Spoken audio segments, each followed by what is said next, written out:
see another day.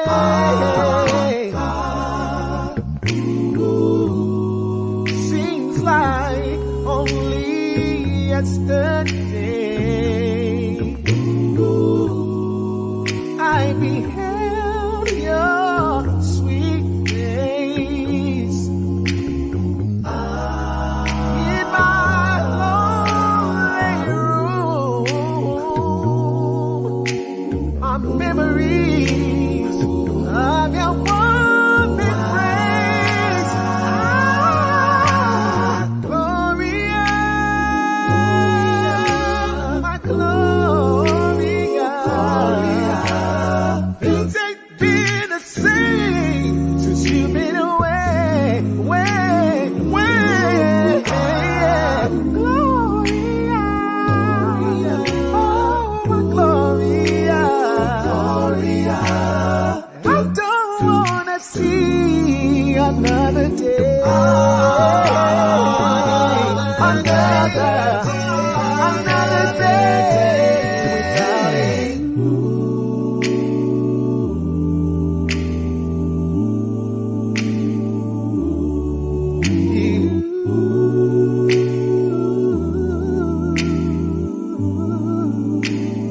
Oh, I find the nerve to say I'm gonna make a change in my life, starting here today. Oh, I surrender all my love. I never thought I could. No, giving all my love away. There's only one reason that I would. Baby, it's you. The way you walk, the way you talk, the way you say my name, your smile, the way you move me, the way you soothe me, the way you sleep softly through the night. Every morning you rise and open your eyes. I just wanna be there with you, babe. I just wanna be yours from this day forward.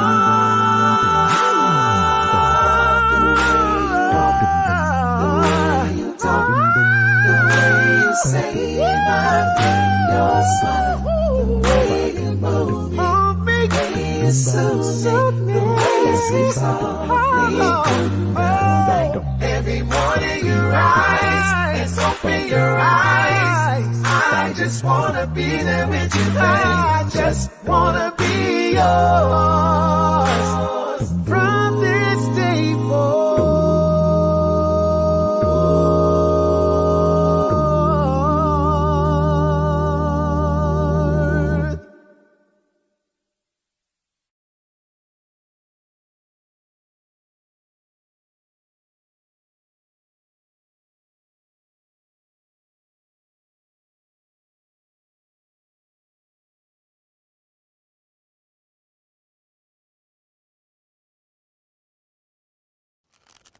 The pain of our past persists to this day. In Kentucky, like many states throughout the South, lynching was a tool of terror. It was used to kill hopes for freedom. It was used to kill my ancestors. Now, in a historic victory for our Commonwealth, I have become the first Black Kentuckian to receive the Democratic nomination for U.S. Senate. My opponent, the very person who compared expanded health care to slavery. The person who said he would have opposed the Civil Rights Act. The person who single-handedly blocked an anti-lynching act from being federal law. The choice couldn't be clearer. Do we move forward together? Or do we let politicians like Rand Paul forever hold us back and drive us apart? In November, we will choose healing. We will choose Kentucky.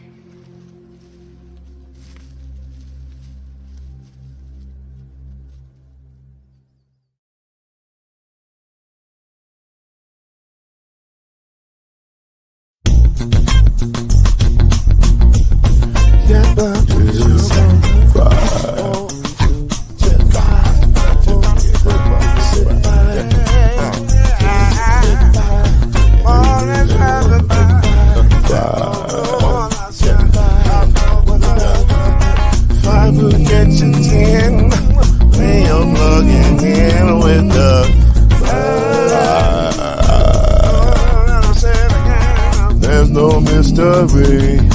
Let's make history with the vibe.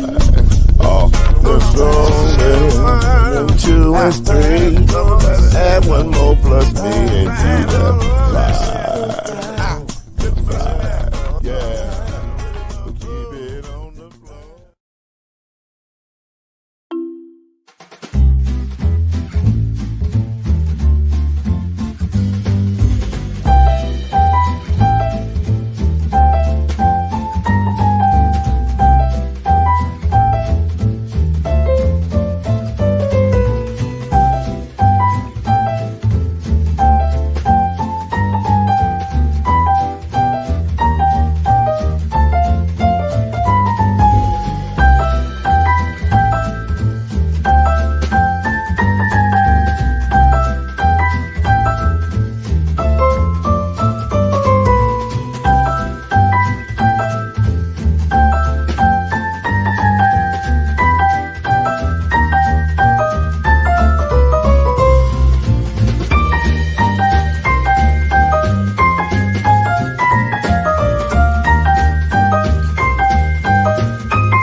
Football is back, and BetOnline remains your number one source for all your football betting needs this season.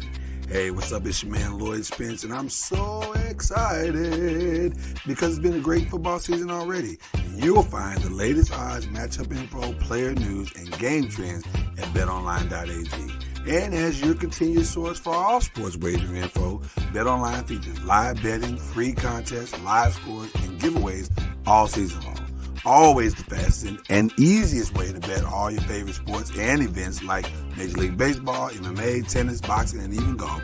Head to betonline.ag to join and receive your 100% welcome bonus with your first deposit. Make sure to use your promo code BELIEVE, B-L-E-A-V, to receive your rewards. Why? Because it's BetOnline, and that's where the game starts. And tell them the Noisemaker sent you.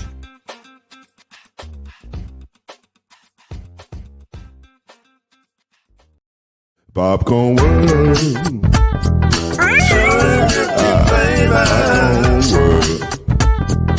Popcorn world. Yeah.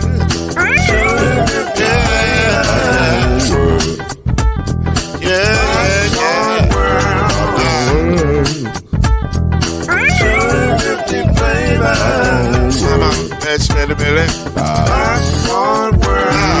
Can I make you move now? now, yes I can. So you can get this groove in the back of a can. Put the big around the world and the holes in your hand. Popcorn world. 250 flavors gonna make you smile. 250 flavors gonna make you smile. 250 flavors gonna make you smile. I said popcorn make you smile. Ah. Popcorn world. Popcorn world. Popcorn world. It's a popcorn world. It's a popcorn world.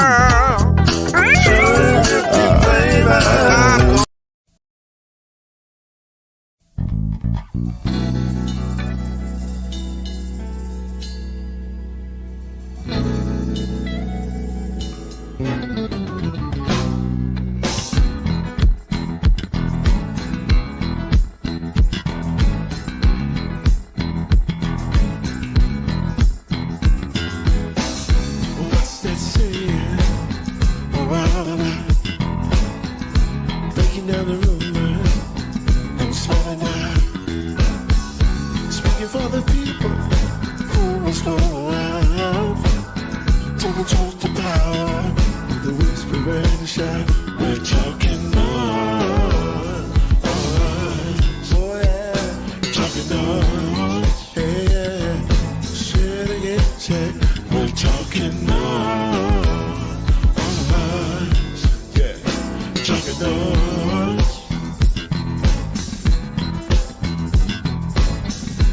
Really don't have to fool around. Mama noise keeps us lined up. Controls divine. The sound that you hear is a sign of success. We're talking noise. Oh yeah, talking noise. Yeah, picking up all the sound. We're talking noise. Yeah, yeah. Talking noise. Say it again. We're talking noise. Welcome to Talkin NOIZ, the daily podcast that brings you up to speed and keeps you informed about real issues affecting real people. With your host, Mr. Talkin NOIZ himself, Lloyd Spence. His beautiful wife, Mrs. Noise, Kenyatta Spence. The ever-informed Brother Noise, Alan Brown. And yours cordially, Uncle Noise, Shake Anderson. Come on in and join us as we reveal and opine today's most pressing issues. Real truth while having real fun. Talkin NOIZ is in your house right now. So sit back and enjoy Talkin NOIZ.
Ooh-wee. Got kind of gassy all of a sudden. Why are you making that face, Mama Noise? You ain't got to make that face. Mama Noise, you ain't got to do that. No, there are some moments of things that you don't need to share. Mama Noise, there's not much that we don't share with the noisemaker. No, but that's one I think they don't need to know. Well, if they was, but they didn't want to, but it's a visual show, Mama Noise. So if they see me on here going, ooh, what's going on? And I'm rubbing my chest, it ain't because I'm in pain. I'm rubbing your chest. I'm gassy. That's all it was. Nope. No. I'm present, I'm fine. We can move I on. don't think that's information. I think that's TMI. You know what? You know what's TMI? You now allowing us to give TMI. We grown. It's a grown folk show. What's going on, Mama Noise? How are you feeling? I'm well.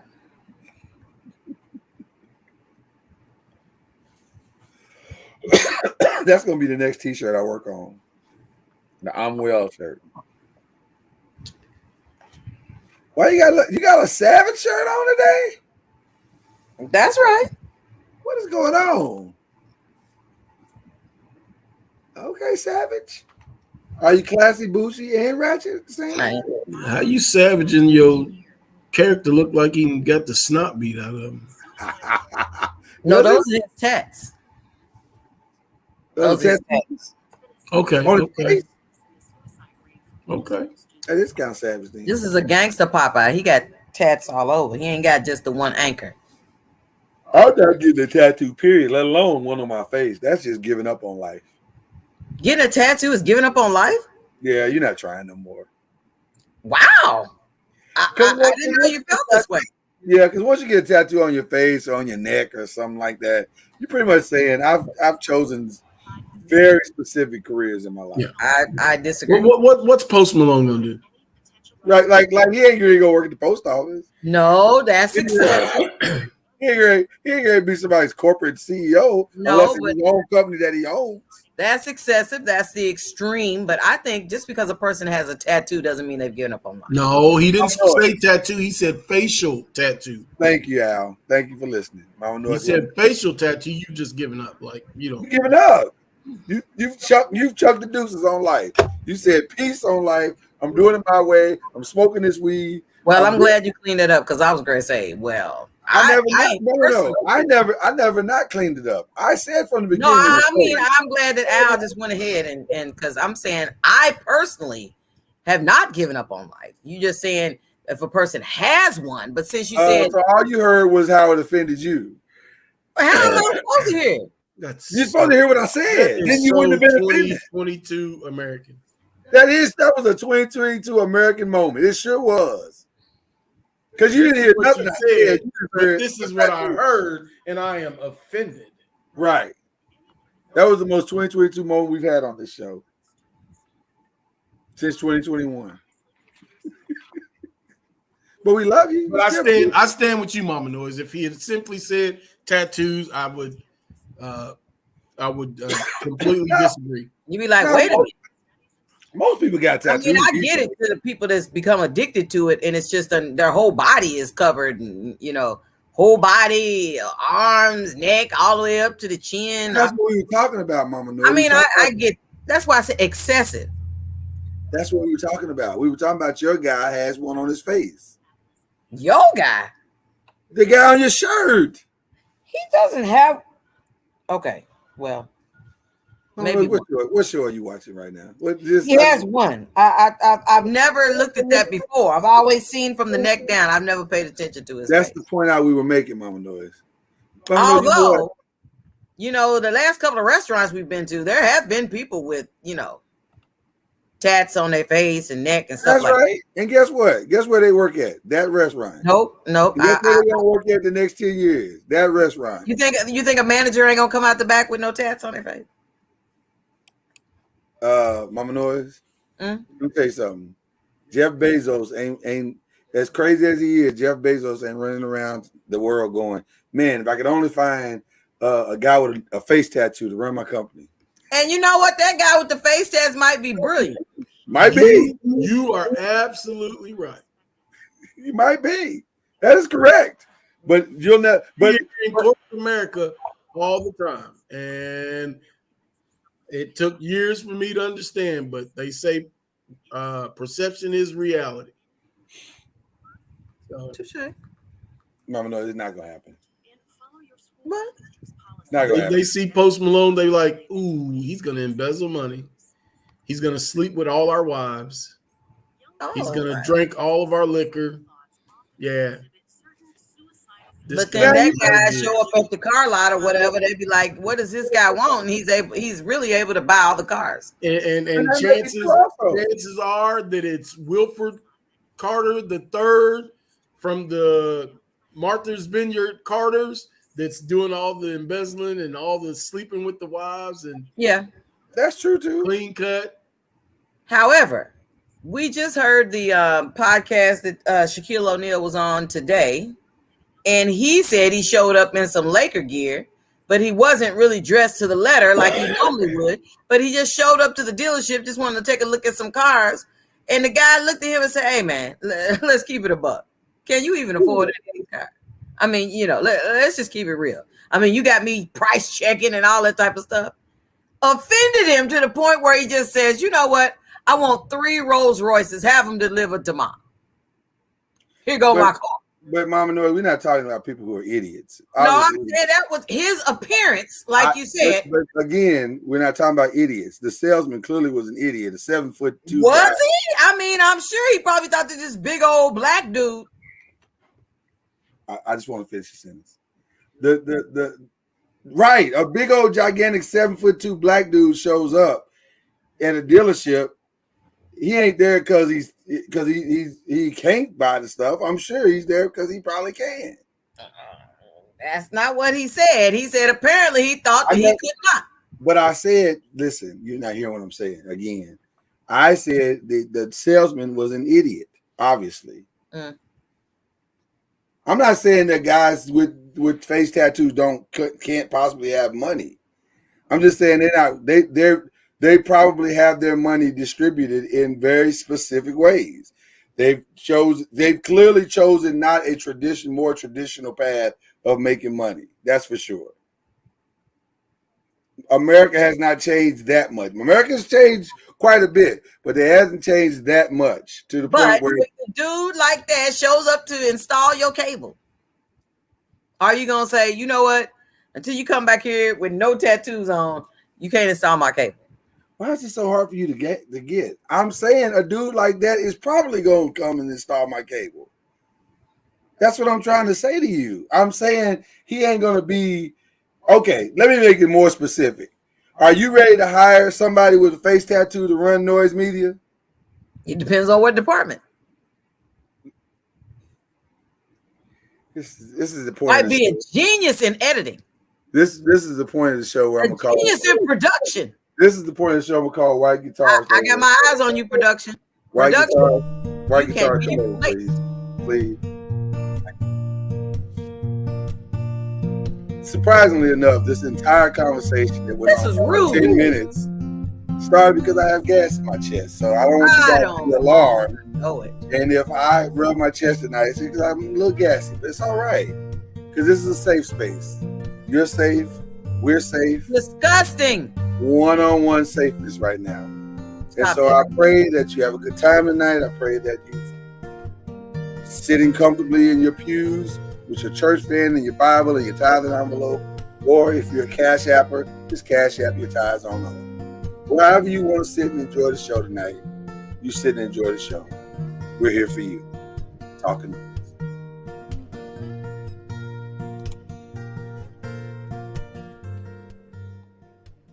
I thought you take that hair wrap off, you would be a little. I know you need to stop it. I mean, not as hot, but boy, you are disgusting. You are true to your shirt tonight, boy. You are true.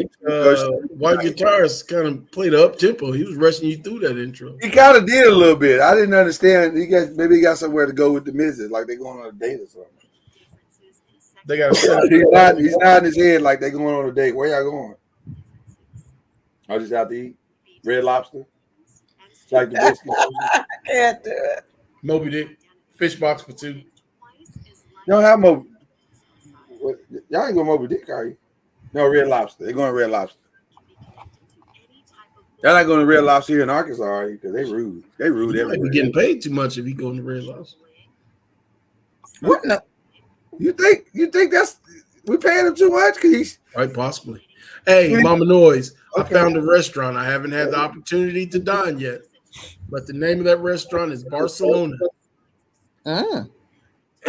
It is over off Watterson Trail and Taylorsville Road in the heart of downtown Jeffersontown. What they serve?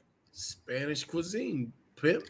Spanish cuisine, like what? Because I know you've already looked at the menu. I haven't looked at the menu, but you can't have Spanish cuisine and not serve seafood paella. Ay. So I'm like, come on, Barcelona. I'm gonna give them a chance. Adios, right. What is it called? Barcelona. Barcelona. Mr. Noise is looking up. Let's just go and pull the scab off right now. Where is this at? It is on Taylorsville Road, just off Watterson Trail. All right, let's just go and pull the scab off right now. It's actually between Watterson Trail and Ruckregal. Okay. Mama Noise, I need you to wrap your mind around the thought process of a Spanish restaurant in Kentucky that serves good paella. Ay. I'm looking forward to it. You don't even know if it's any good. I'm listening for you to give me the good news. I don't know if I have good news, Mama Noise. I'm just over here looking at the menu. Okay, you know what? We got a lot of stuff on here. They got octopus. You want some octopus? If it's on the hibachi. That is a Spanish cuisine. All right. Well, Mama Noise and Albie. Shut up. Lloyd. You know what, Lloyd? You lie. It ain't okay. I was gonna say it ain't a restaurant. It ain't a Spanish restaurant if they don't have paella. All right now, surf and turf, baby. $37. It better be the best paella on earth. But it's for two. Mary, Montana. Yeah, I don't eat that. So what? That's 2 meals. So really think of it this way. A week's worth of food. $17 for 2 meals. So I mean, I'll probably get it for her. I ain't tripping. God, that looks good. It looks delicioso. Shrimp. They got ribs. They got a lot of good stuff here. Oh, you're welcome, Barcelona. We just gave y'all free ravioli, gorgonzola. What are their hours of operation, Lloyd? Let's see here. Empanada. That's okay. Authentic cuisine from Spain. 5 p.m. Oh, it just opened on Tuesday. Very specific days. Tuesdays, Thursdays, Fridays, and Saturdays. Wednesdays are private. Yeah, for special parties. We wish you would come up here, and it's first come, first serve. And we do not accept separate split checks. They like it's okay. They like that. We doing it. It's all or nothing. No. Baby girl, we could go up into Barcelona. They don't split checks, so it's one check. You know what the night's gonna be like when it's over. Ooh, it looks wonderful. Look at that right there. Come through, Jesus. Yeah.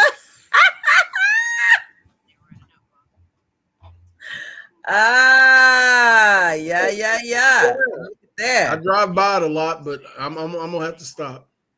Becky with the good hair looked very happy serving that paella. She like you can go in there and get some drinks too. It's a bar. It's a bistro bar. I'm saying it looks like a nice bar. That's what I'm saying. It is. It's a very nice place. There you go, Mama Noise. Okay. There you go, Albie. Y'all can paella it on up. You know what, Mr. Noise? Isn't that Italian? Isn't that Italian? Not today, it ain't. Okay. All right. Fair enough. All right, people, listen. We got some church announcements. I apologize for this first announcement. I do apologize because I was not aware and I got my dates wrong. But the wonderful executive producer of the show, Chad Major, reminded me that tomorrow is our 100th episode of the 5. Woo-woo! Shout out to the brothers of the 5. We doing a big still 100 in the can. In the can. So we doing it. We coming through. Al, you busy tomorrow? Can you come through for the 5? I got your text earlier. I'm gonna try to pop in, just say hello. I mean, that's a big milestone. I want to say come through and at least say Hey, congratulations to the fellas. Y'all doing a great job. I'm just saying you helped us build it, so the least you can do. I'm gonna try. I'm gonna try to stop by at least and say, hey. Yeah, hey. Oh, like my little avatar. Hey, there you go. Hey. There you go. See what you did there? That was nice. That was really nice, Al. And then on Thursday morning, of course, the great Believe in the ACC is going down. Then, of course, we'll have a Thursday evening show, Black Friday. I'm particularly excited about Uncorked Wine. These Uncorked Wines have just been outstanding to me. I've enjoyed every single one of them. And this weekend is no different. Now, we'll do a this or that or a versus in a heartbeat on this show. But we've never done one where we compared the black stuff to the white stuff. So we're going into the danger zone this weekend. Black and white. Right into the danger zone. Yeah, man. So we're going into the danger zone. A black and white Hollywood version of versus, and we got some interesting, dare I say, challenging.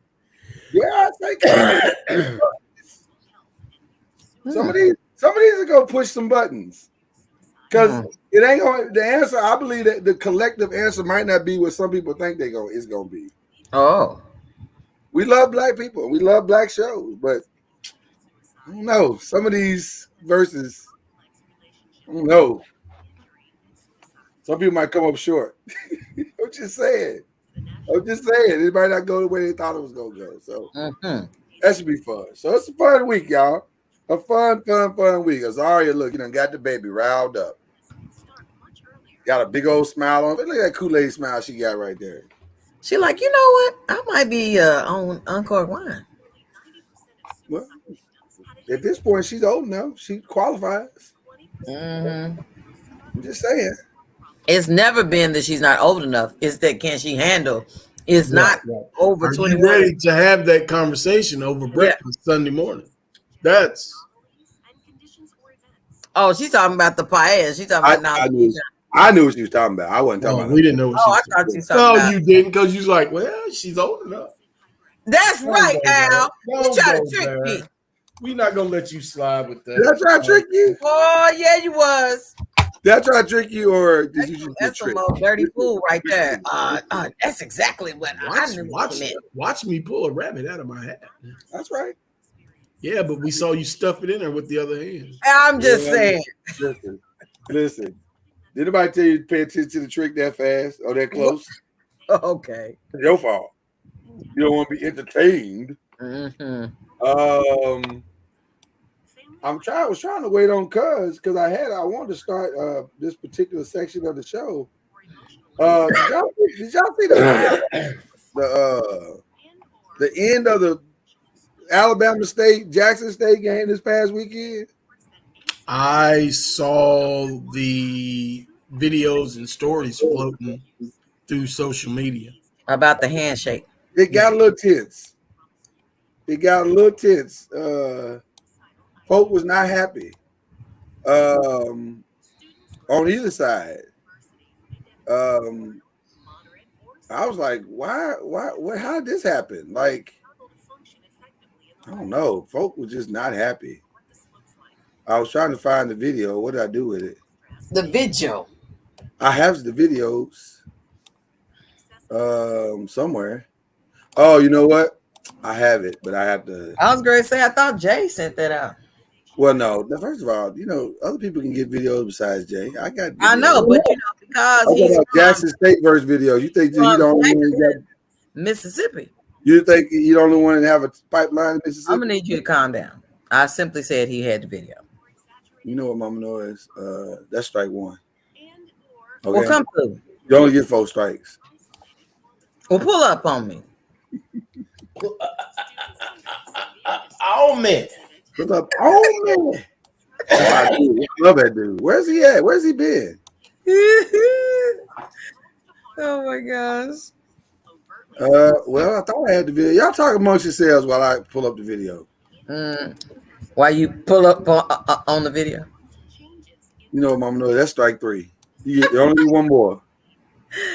I told you can come through. You ain't got to tell me how many strikes it is. Have things, Mama Noise, have things gotten back down to normal in the pine box? It's dirty out here. In the pine box. You know what? We ain't went out and well, no, maybe Lloyd has. Lloyd took a look around the area as you went out to run a few errands. Did you see, like, in other words, the city trying to recover from having had the HOCO? Like yellow tape everywhere. Oh Lord, we chased him off the show. Bye. I mean, listen, it's like, what just happened? Okay. I mean, it's just dirty. Oh, you didn't see the remnants? The remnants is dirty. It's like litter everywhere. Oh. They ain't finished cleaning up yet. Oh, okay. Well, it is just Tuesday. I think the way they're checking in their savings work, they're trying to maybe they got to pay certain people on certain days and other. You can't pay everybody at the same time. So it's like, wow. Man, it makes sense why so many homeowners had yellow tape around, like if they own the lot next to their house or whatever. They was like, they didn't want a bunch of out-of-towners coming and pulling up on their lawn and they space, leaving their trash and whatnot. well, listen, and Azari said she can't come Suncork wine yet because she still don't know what to drink. Until she figure out what to drink, she can't. Kool-Aid. Just don't drink the grape Kool-Aid issued to you by the white people. That's some Jim Jones kind of stuff. See that there? Make your own Kool-Aid, baby girl. Wow. Listen, Zara, you can have whatever you want. You know what? Let me just do it like this, because at this point it takes too long to. I just share the screen, and in that way we ain't gotta keep doing this. Take forever. All right. Where is he at? Here we go. So your message said you wanted to talk about insurance. I don't want to hear this about no. You not get no free progression commercial out of us. They just did. They really didn't. Here you go. Can y'all hear it? Yes, me being up front is just like, I thought it was a lot of disrespect the whole week. And so you're not going to be disrespectful the whole week in the media. We didn't talk in the pregame. I was out there the whole time at the 50-yard line. You walked through our whole offensive and our whole huddle on the end zone. And came a long way around to get this side of the field in the pregame, but that wasn't classy at all. And so in the postgame, I'm not about to give you a whole bomb roll. I'm going to shake your hand, I'm going to go on. I'm always be respectful, respect the game. You got the great guys, W.C. Gordon, Eddie Robinson, those guys, Reno Cavs. I'm looking on the shoulders of swag. He ain't swag. I'm swag, he ain't swag. So he's in the conference doing a great job. Can't knock that. Got a great team. Son should be up for the Heisman Trophy. I love you. Great player. I love you going to the conference. Probably one of the best in the gas, and that's Steve McNair. He's in there. Love all that. You're not going to come here and disrespect me and my team and my school, then want to roll up. Shake your man and get that alone. Period. You got to do a great job. I hope he comes back next year. I pray he don't get a five job. We can play the next year in Jackson, and I pray they put us for their damn home.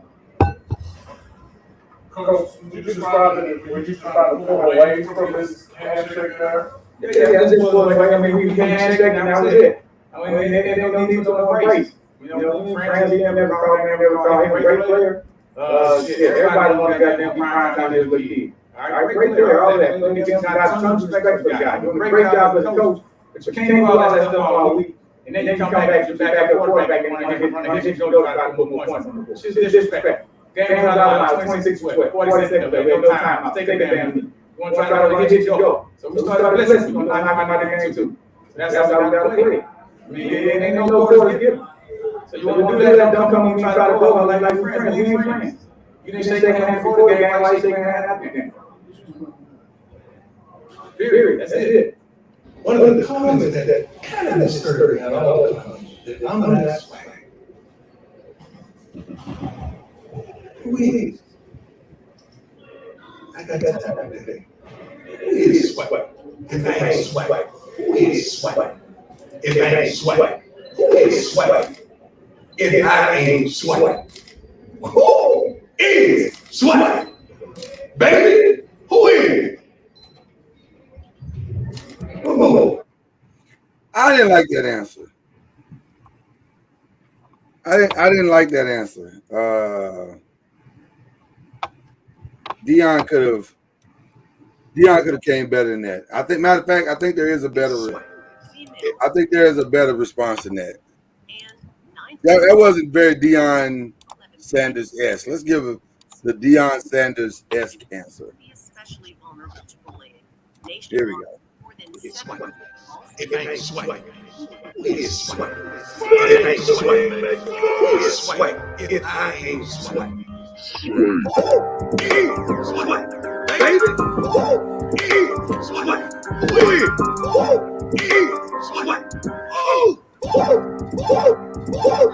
I wake up motivated. I wake up motivated. I wake up motivated. I wake up motivated.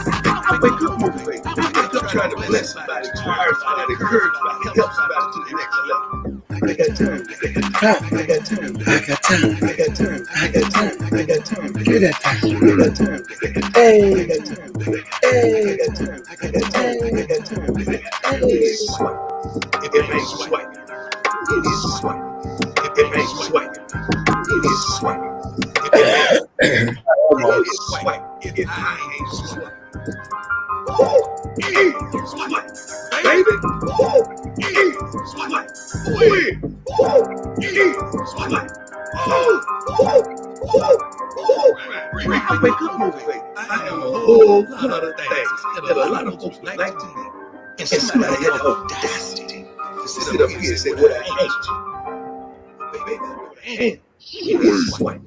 If it ain't Sweat, it is Sweat. If it ain't Sweat, it is Sweat. I can't stand the remix guy because he's so cold. He's so cold. How did he come up with these things? Albie, explain. By the way, Kyrie's in the building, y'all. What's going on, peeps? What's going on, brother? How you feeling today, man? Same as yesterday, man. Same old shit, another day. Oh, man, I'm sorry to hear that, brother. Hopefully this little podcast of ours will make you feel a little bit better tonight. It always does, man. All right. That's what I like to hear. Albie, Kyrie, y'all explain that for me. What is swag? If I ain't swag. No, Eddie Jr., what you are is whack. I don't understand what the beef was, though. I don't understand. He lost. His feelings was hurt, man. He was in his feelings. Right. He need to pick up his.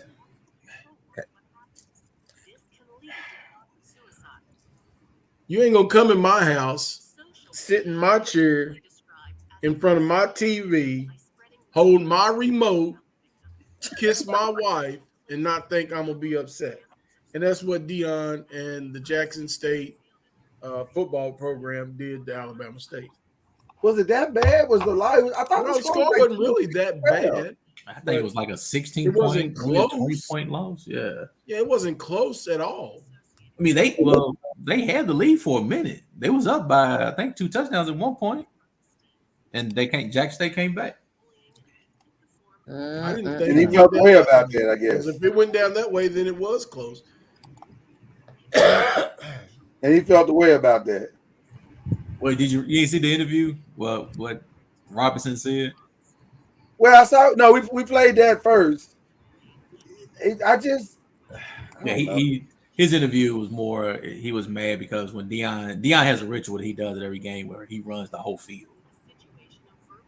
Oh, a lot of coaches don't like you to run the whole field when your team is on one half of the field doing your stuff. Yeah, your team is on the other half. They're like, "This is my house." Yeah, Deion kind of he does it every game. He does it everywhere he goes. He did it in the NFL where he runs the whole field. So he did that. I think there's a lot more that Eddie Robinson Jr. needs to be worried about than what Deion Sanders did. I'd be worried about the fact that my quarterback passed for 78 yards. Yeah. First quarter, they were up 6-0, and then went downhill from there. Right. Or I'd be concerned about why my receiver, the leading receiver, had 6 receptions for 26 yards. That seems like a lot more, or not.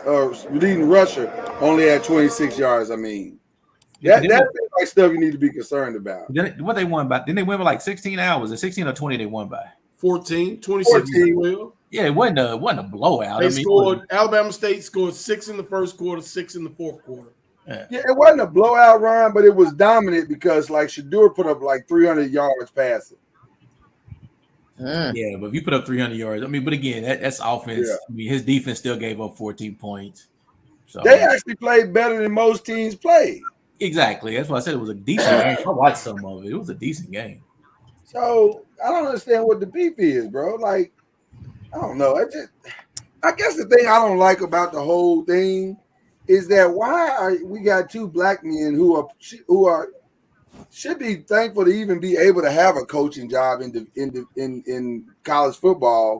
Why are y'all out here beefing with one another? Y'all trying to make the SWAC better. Why is this necessary? Like, if you don't, I don't know. It's like anything, man. You don't want nobody to come in your house and do some disrespectful stuff in your house. Well, City of Jackson don't give a damn because they just agreed to build a new stadium. Right.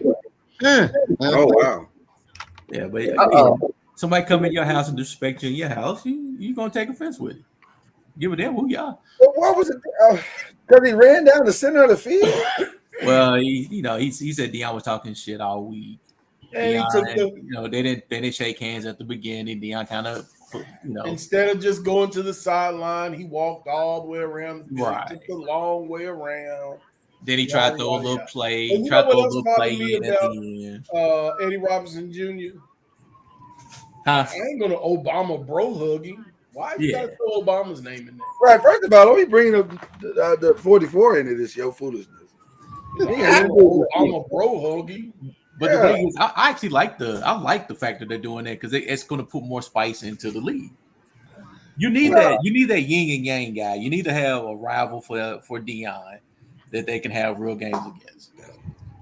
Well, but also, you said Deion was talking trash throughout the week. He was talking trash. He was talking about how we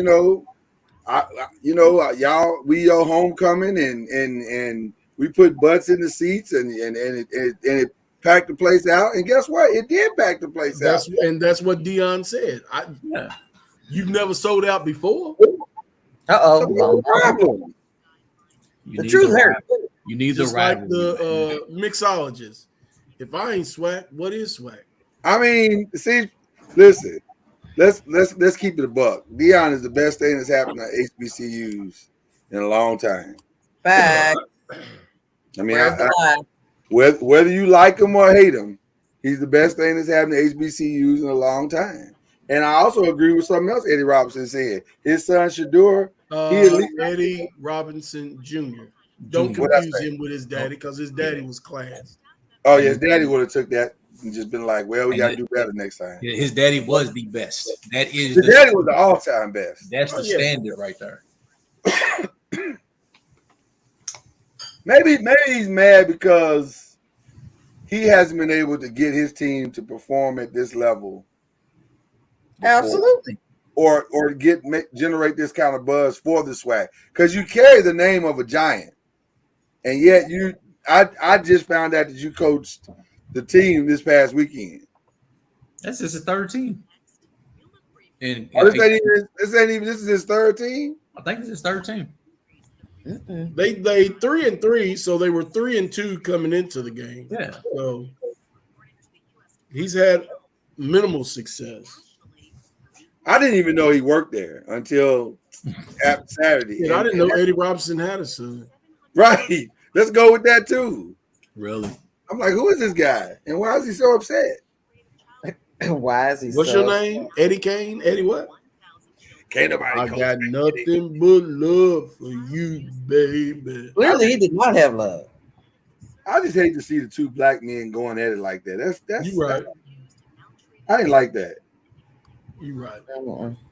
I understand what you're saying. I loved it. Kyrie. I love it. I don't know. What a surprise. I ain't like it. You got. I need Alabama. We need an Alabama and Auburn. We need an Alabama and Texas A&M, and that's what we about to get with Jackson State and Alabama State. I love it.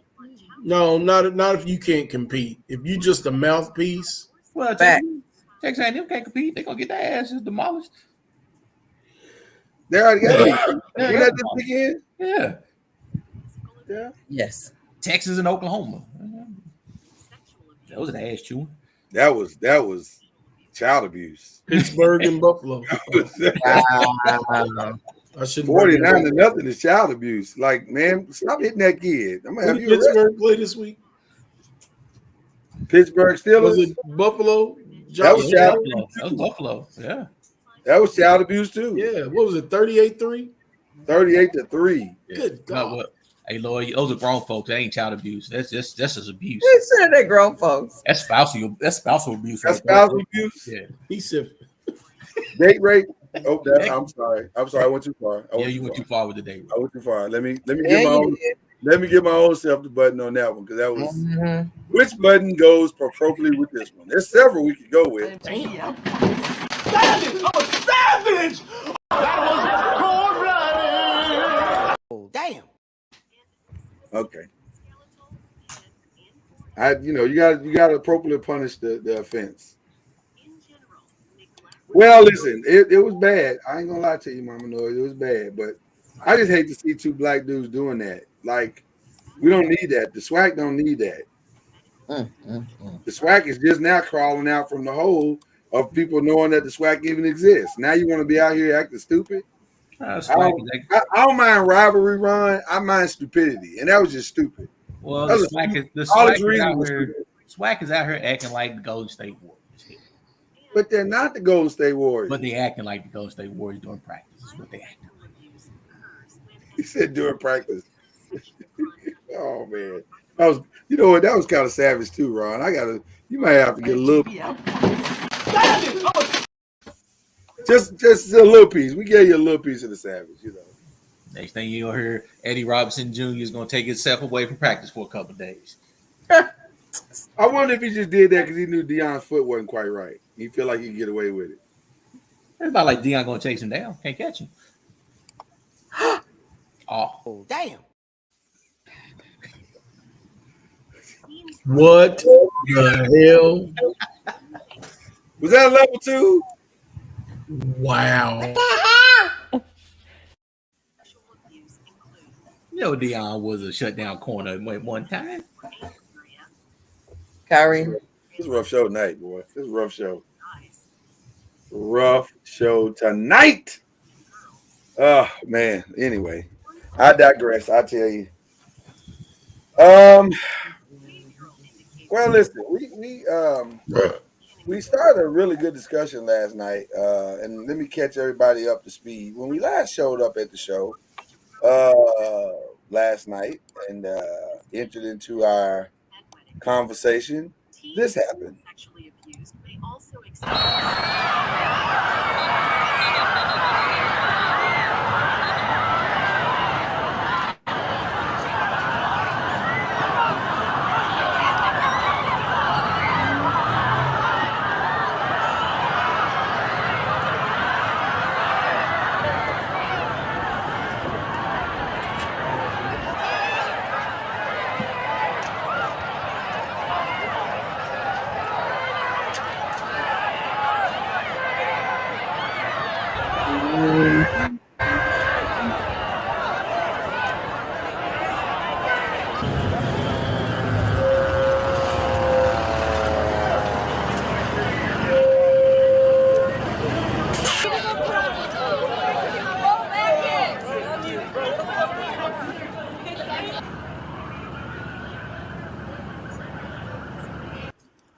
Shout out to WTOL again in Channel 11 in Toledo, Ohio, where this went down. Central Catholic versus Whitmer. The game was 46-16. And rather than go to the press conference and start trouble, the good kids at this game decided to start shooting at the game, which promptly brought the game to a screeching halt. which was somewhat shocking to say the least. But not the most shocking thing that happened this weekend, because the most shocking thing that happened in Dallas, Texas. Family is facing terrible pain tonight. Police continue to search for a man that family called a friend who's now accused of killing their daughter. And the reason for the shooting might have you shaking your head in disbelief. Steve Pickett reports the killing apparently surrounds losing a basketball game on a playground. Silence bounced off the backboards of TG Terry Park this afternoon. The basketball court sat empty while a mother and family tried to comprehend an incomprehensible act. Asia loved basketball. Yes, she did. She loved basketball to the point to where she died doing what she loved. Monday, 21-year-old Asia Womack. She died after being shot multiple times. Police and paramedics found her near Dallas's Fair Park Grocery. But it was here, on the basketball court of Terry Park, Asia Womack played a game against a friend. Police identify that friend as 31-year-old Cameron Hogg. There's an arrest warrant for him now. She's eaten with this man, she's fed him, and he turned on her and killed her in a vicious way. The motive for shooting and killing Asia Womack, as illogical as it may sound, the family believes the suspect didn't like losing a basketball game to Asia and didn't like hearing about it. Police were told Hogg became angry after being teased by Womack after losing the game. This is so senseless. This is so, you become embarrassed, basically, because a female beat you in basketball. If you know where he is, where his whereabouts are, please, please turn him in. I mean,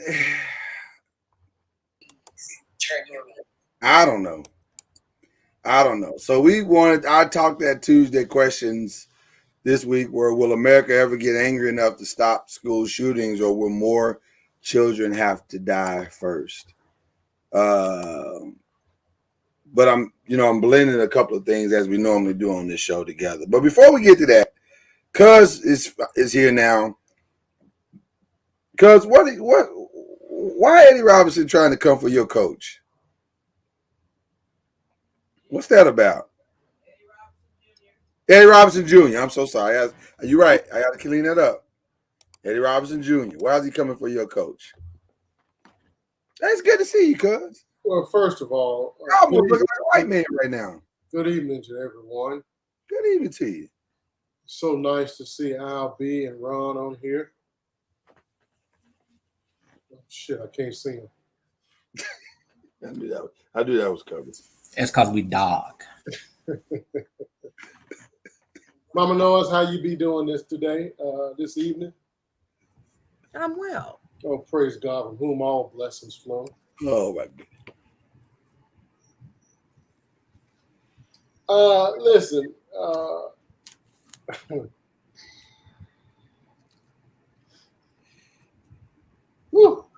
listen, it doesn't matter what level you are, whether you're a head coach or president of a university, a CEO, president of the United States.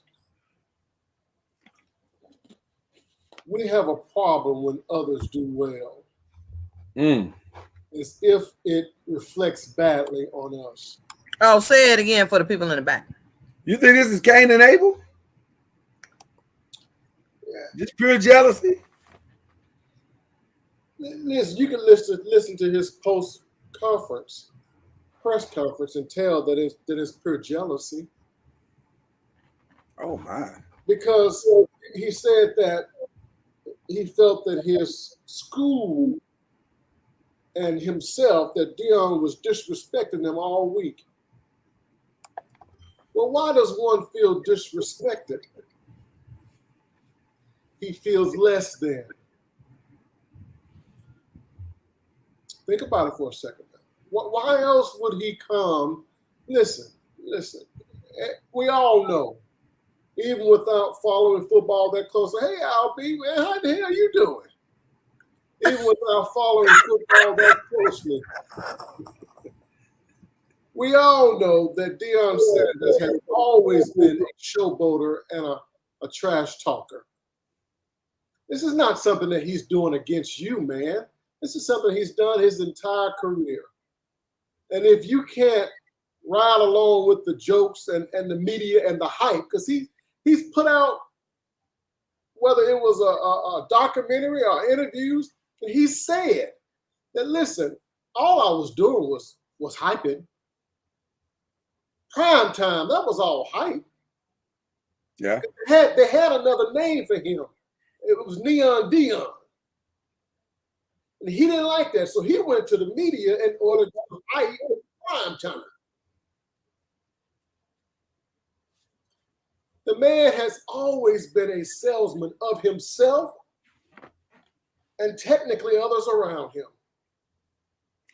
You know what was interesting? The most interesting part about the statements, though, his comments about, well, I hope he doesn't take a Power 5.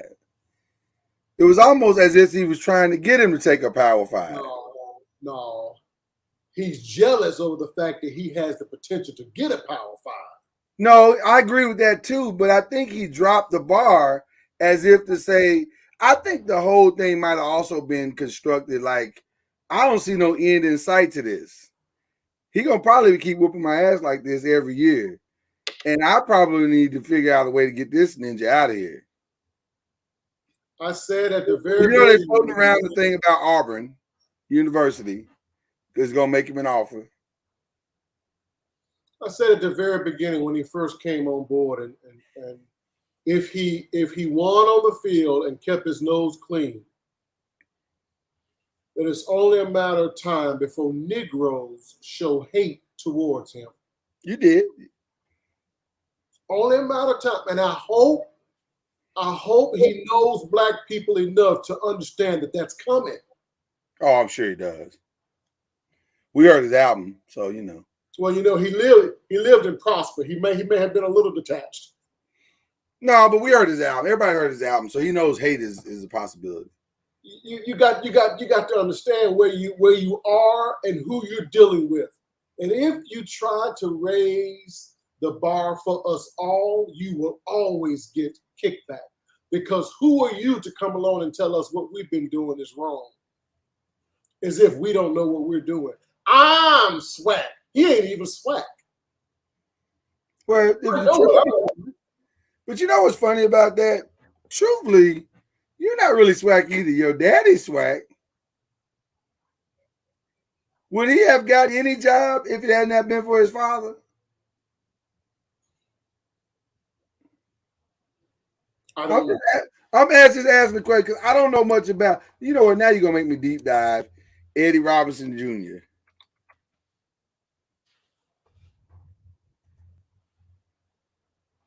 Let's see. Eddie Robinson Jr. I don't think he was related to Eddie Robinson, the coach. Is he? I thought it was his son. I don't know. Hold on. Now you got me wondering. Oh, no. I don't think so. He played for, now he's a professional player. He played for the Oilers. He played for the Jaguars. He played for the Titans.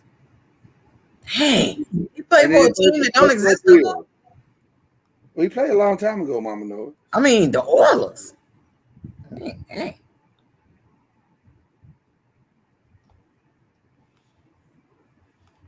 Who is people? I'm trying to see. I don't see. I don't think it's his. I don't think it's the Eddie Robinson. Bark is manly. I didn't know he had a son. Acting responsibly, respecting self and others. According to the private chat. Somebody, yeah. Eddie Robinson Jr., son of legendary coach. What? Whoa, what? This is Eddie Robinson Jr., son of legendary coach, dies at 70. So maybe he's not. He had three sons. He had 3 sons, but he ain't name them all the same name. Is this a grandson? This one here is not. He wouldn't be a junior though. He'd be a third. He'd be True. Unless somebody's misquoting that. Unless his dad. Ooh, intrigue. The plot thickens. Who is people? I'm trying to find them. Let's see. Where was he born? If he wasn't born in Gremlin, he ain't Eddie Robinson's son. Did you say born at Gremlin? Yeah, Eddie Robinson. That's where he would have been born. I don't know. Because Eddie Robinson worked in Gremlin, so yeah, but he was born in New Orleans. He was born in New Orleans. That's close enough, ain't it? That ain't far. That ain't far. Okay.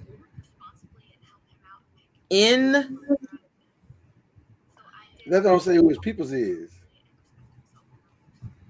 I was trying to find his peoples. Oh, Estad is in the chat and says he's not related.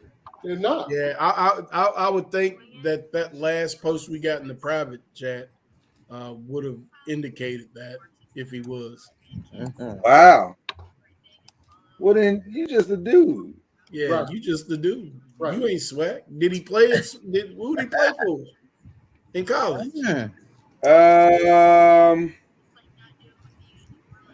I don't know. It didn't say. Let me go back and see his pedia.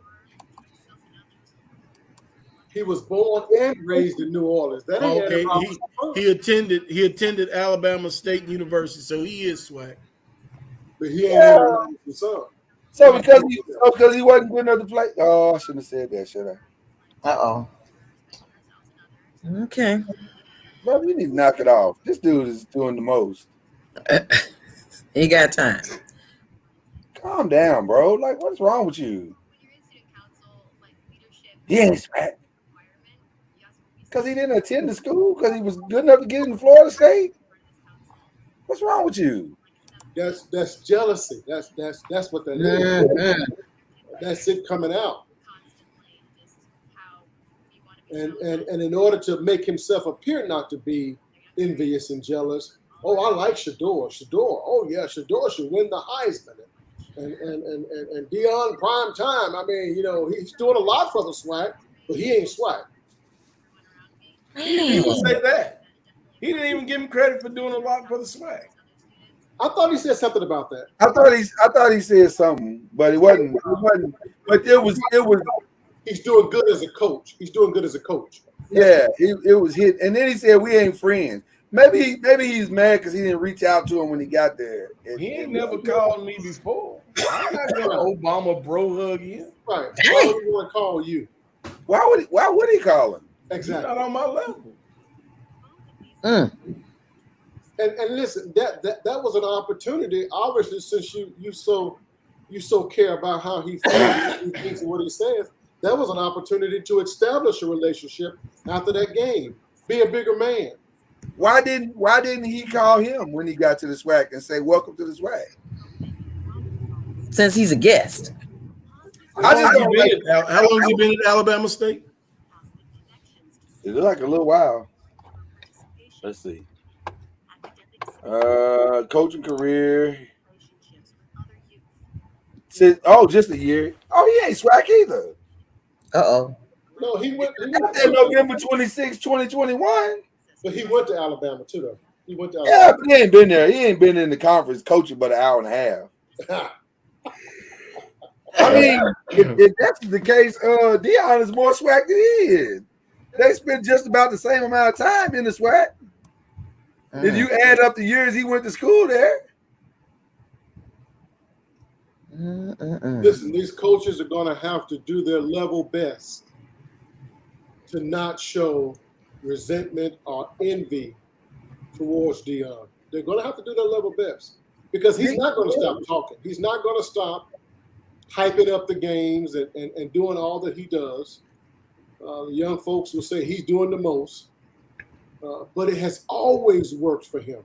Oh, I see what it is. He in the SWAC Hall of Fame, so that's why he say he's SWAC. Oh, okay. He in the SWAC Hall of Fame. Oh, well. I got news for you, buddy. Deion will be there soon. I mean, Deion will be there soon. There's no question about that. Why can't we be happy for each other? No, it's not that. That ain't our history. We take offense too quick. Why can't we be friends? Why can't we be friends? Wait, somebody off beat now. He's singing over. Well, you never know how it's going to translate on these type of broadcasts. Yeah, StreamYard. Delay. How you gonna point at me? I'm leading the song. Right. He can't be off. Anybody off beat? I'm the one who was beaten. I was off beat. For what was coming through on my speakers, I was totally off beat. Now, how it translated back out. It was the 1 and the 3 on his StreamYard. On the StreamYard, it was probably and the 1 and the 2 and the right. So I get it. Well, that's sad. But anyway, I just hate to see two black brothers fighting in public like they can't get along. I wouldn't be surprised if you see a couple of more hate on him like that too. I wouldn't be surprised. And Lloyd, that's different than any other day. That's right.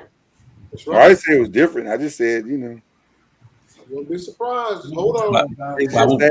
Why would we care now? Which goes back to the theme. Which goes back to the theme of today's podcast. It does. I always care though, Ron. I don't like to see us doing stupid shit. I'm not a fan. I'm not a fan. That's nigga dumb. I like to see us being our best selves always. So should Alabama should they have taken a stance against what he did? Alabama State? The school. Should the athletic department have reprimanded him and told him he was wrong? Nah. You talking about Eddie Robinson Jr.? Yeah. Yes. I told him to sit down. Lay down. Because there was no reason for it. Just because you have quirks and like he said, well, he didn't take a knee. Well, you don't have to take a knee. Right. He's not required to take a knee. I know every coach thinks that that's the unwritten rules, like the unwritten rules of sports, where if you up by so much, you're supposed to take. He don't have, technically, no team in America has to take a knee when they have a lead. They don't have to do that. I think the fact that he put his backup quarterback in was enough. He wants his backup quarterback to get game time experience, real time reps, especially the way Shador plays and takes hits. Yeah, that was the need. And so, I don't know. I just think that's ridiculous. Here's why I think the schools should have. Because once again, in my opinion, what Deion is doing is going to benefit HBCUs if we stick together, if we don't start bickering and acting like a bunch of, I'm not going to say it about if we start acting like that, then the youth that are coming up won't want to be a part of all of that unnecessary hate. Were you about to say niggas? It felt like you was going to say niggas. But if the school doesn't speak up, then other coaches and other players will feel that it's okay to be unsportsmanlike against Jackson State and against Deion Sanders. That's why the school, I believe, should have spoke up. Because we really do have to cut this off before it gets out of hand. No, Mama knows I'm not muting you because I don't want you to say nothing. There was an echo. But Ron, you didn't agree with that. What was your reason for saying no, that they shouldn't? For what? Why should they? What did he? He did nothing different than anybody else playing in a athletic in a competitive sport.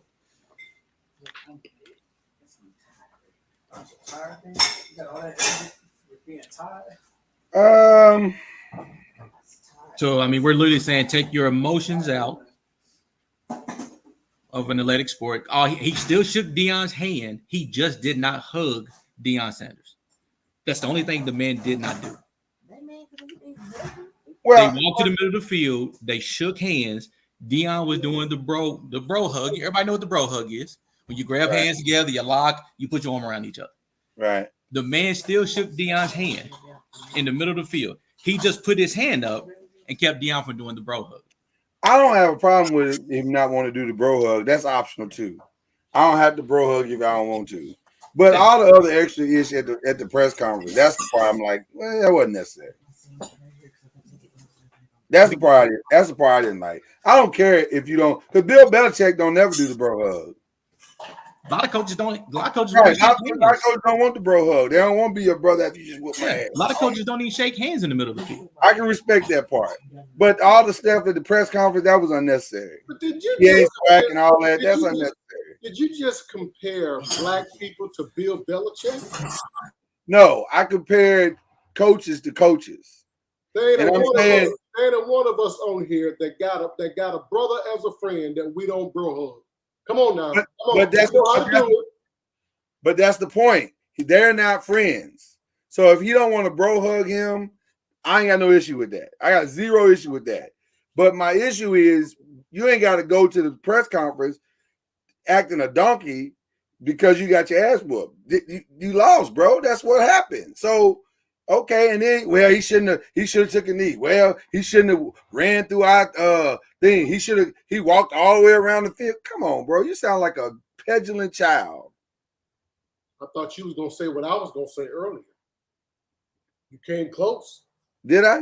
Yeah. Well, that's why I pulled out that big word. Because I don't know what it meant. I'm just saying, that's childish. Like, come on, man. Grow up. But what you do, you schedule them next year. You bring them in for your homecoming. You beat him by 78. You fist bump his BAN, and then you move on. Fist bumping. Listen. There was a team just this year, earlier this season, in college football. Stephen F. Austin whooped some team 98-0. I'm not bro hugging the nigga that just beat me 98-0. But I ain't got nothing. But I ain't got nothing to say at the press conference either. I can go. I can go to the press conference and say he ain't have to run the score up to 98. He could have stopped at 97. He could have stopped at 63. You know what else could have happened? My team could have played better. But even what he said at the press conference really wasn't bad. I thought it was. I mean, he didn't say nothing at the press conference disrespectful. He ain't disrespectful. Man, he didn't. I mean, come on. He didn't say nothing to Deion that was disrespectful. Swag is pretty disrespectful. It is not disrespectful. For all that he's done for the Swag in this short amount of time, regardless of what he did for the Swag or what he's doing for the Swag, he's doing great for the Swag. But what the man said was not disrespectful. He said his opinion about the game. No, that wasn't about the game. Swag ain't about the game. Him being Swag, okay, it ain't about the game. But everything else he said in this press conference was about the game. I disagree again, Ron. What was not about the game? The fact that he tried to say the man ran around to the other side instead of just ain't got nothing to do with the game. The fact that he didn't shake my hand before the game ain't got nothing to do with the game. But that's pregame. We can call that pregame stuff that most coaches will do, where most coaches will not run across another team's field while they're practicing in the beginning of a game. We all know that. We all know that who played the game. That doesn't happen. Most coaches, you see, even our Wahite coaches that we see meet in the middle of the field before game, talk and shake hands. And that and Deion's answer to the question was, "Oh, we was running late. That's why I didn't get a chance to do that." Come on. So let me say, and maybe he was. I don't know that part, but let me say this. I'm gonna give y'all some Grandma Noise wisdom because me and my grandma just had a conversation similar to this. She said, "Have you talked to such and such?" I said, "No, they hadn't called me." And she said, "Well, have you called him?" If he wanted to shake his hand, why don't he just go over and shake his hand? Hey man, in the Swag, we shake hands. Oh, my bad, brother. Boom, it's over with. Because he was already feeling some kind of way. That's what I'm saying. I understand what you're saying, Ryan, but I think to me, he came with the intent of I ain't gonna kiss Deion's ass, basically. And that's fine, because you don't have to. But all the other extra stuff, keep it about the game. All the extra stuff, to me, all the extra stuff wasn't necessary. His panties were already in a wall. He was already fired up like Tommy Rich. Yeah, that's my opinion. I could be wrong, but you know, that a suicide occurred that's my opinion. Local police or Is that your computer key out of doing that with the news update? To staff members, students, and parents. The information must be truthful, but avoid unnecessary. You know, I don't like that you always say it's me. Report information to students in small groups. Somebody, is that mine? Today. When you gave us the news, when you showed us the interviews, apparently the window was not closed. That might have been it. Okay. Well, I just closed a couple of windows, so I guess we are right now. I forgive you. Give me a second, lady. Try to come for me right now. You know what? You can take the scarf off of the woman, but no, this shirt says savage. You came with evil intent, is what you say. You just like Eddie Robinson Jr. Hey. No, you didn't. All right. I want to offer something else tonight in regards to the Talk That Tuesday topic. This is a hard statement to make, but I'm going to make it. What politician's child has to die for this to become important? Go ahead and give yourself the savage and the damn button at the same time. Was that savage? That didn't feel savage to me. Was that savage? Savage! I'm a savage! Oh! Damn. You could literally just said hurt, be involved in it. You didn't have to go straight to death. Well, because this has been going on for a while. Like, Al, you've told us many weeks in a row, hey, this happened at this school, this happened at that school, this, in the county that you drive in. And we've talked about stuff that's happening in the county that we live in. And I'm just wondering what celebrity's child has to die for this to become important to us in the Black community. What is it going to take? What other like we've had celebrities to die, and it becomes important for like 10 minutes, and then we'd be like, well, let's move on with life. I'm just trying to understand when is shooting someone going to matter to us, or will it ever matter to us as a community, or is it just like where we are with COVID right now? Good luck. You know it's out there. Good luck to you.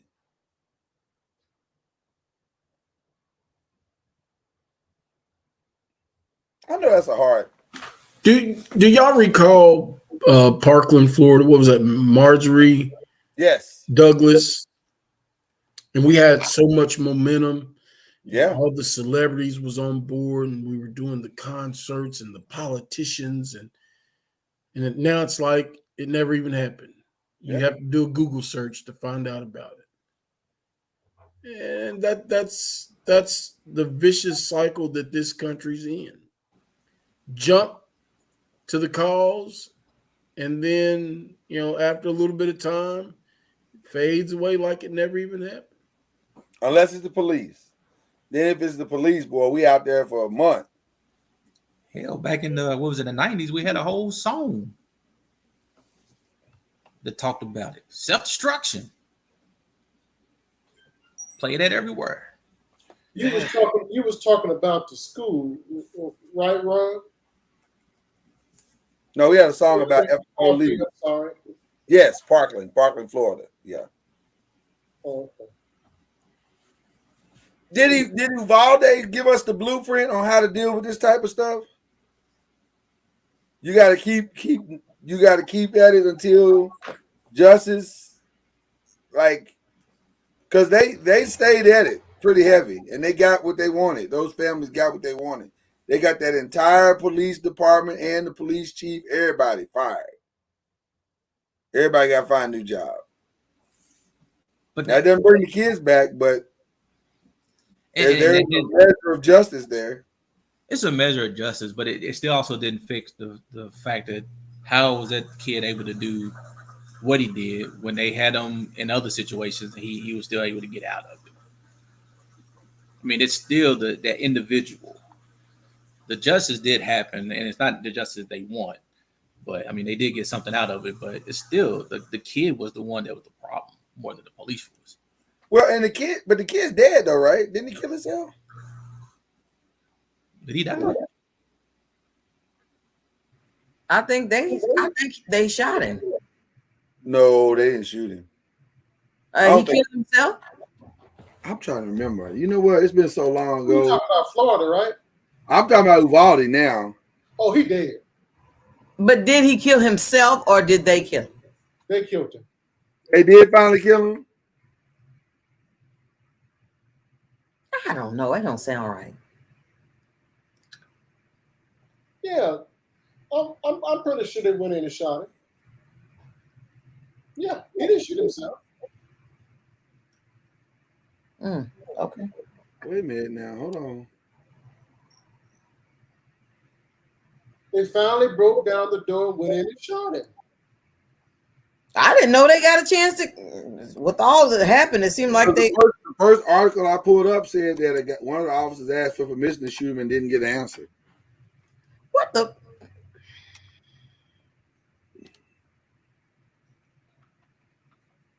There you go. Well, I'm so good. Sometimes I am grateful that Google is listening because they heard. They be meddling. You don't need to be called Google. They need to be called meddling. Well, same thing. Anthony Bruce said, "We don't forgot already." I mean, yeah, but that goes back to what Al said. It's like it never happened.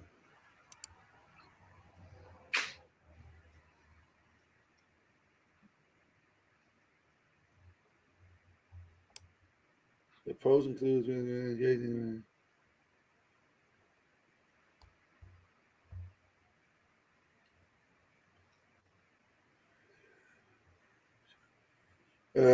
it's created a tactical team for that, though they haven't named the people involved. So a shooter, a police officer, I guess, did kill him. We just don't know who it was. I'm not sure they announced who it was.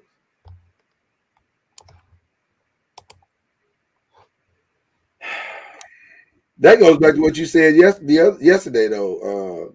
Cuz why don't we know more about how it all unfolded?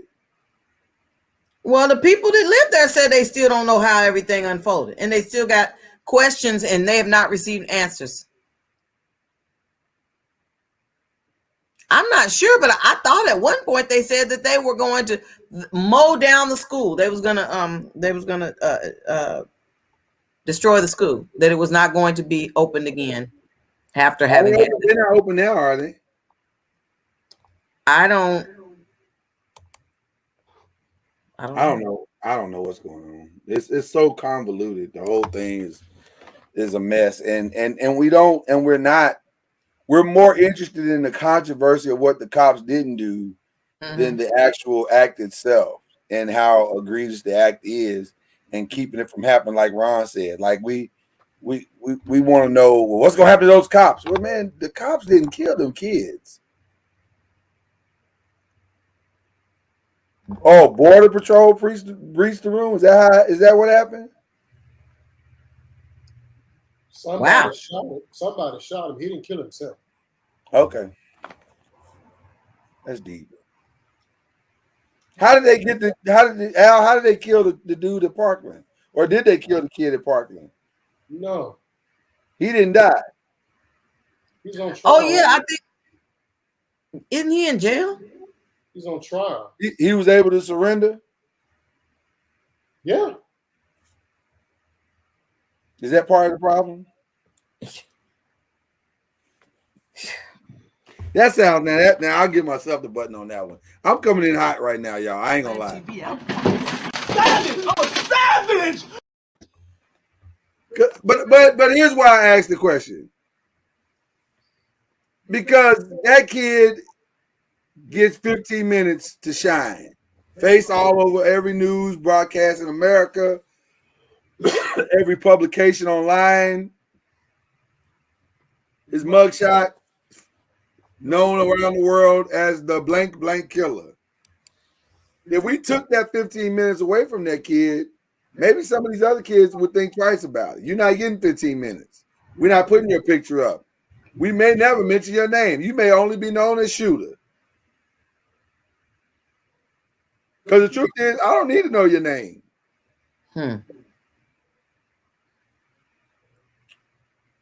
Wow. But if we stop celebrating it, maybe that helps the problem. Maybe that discourages others from thinking that they're going to be some type of celebrity in the midst of all of this.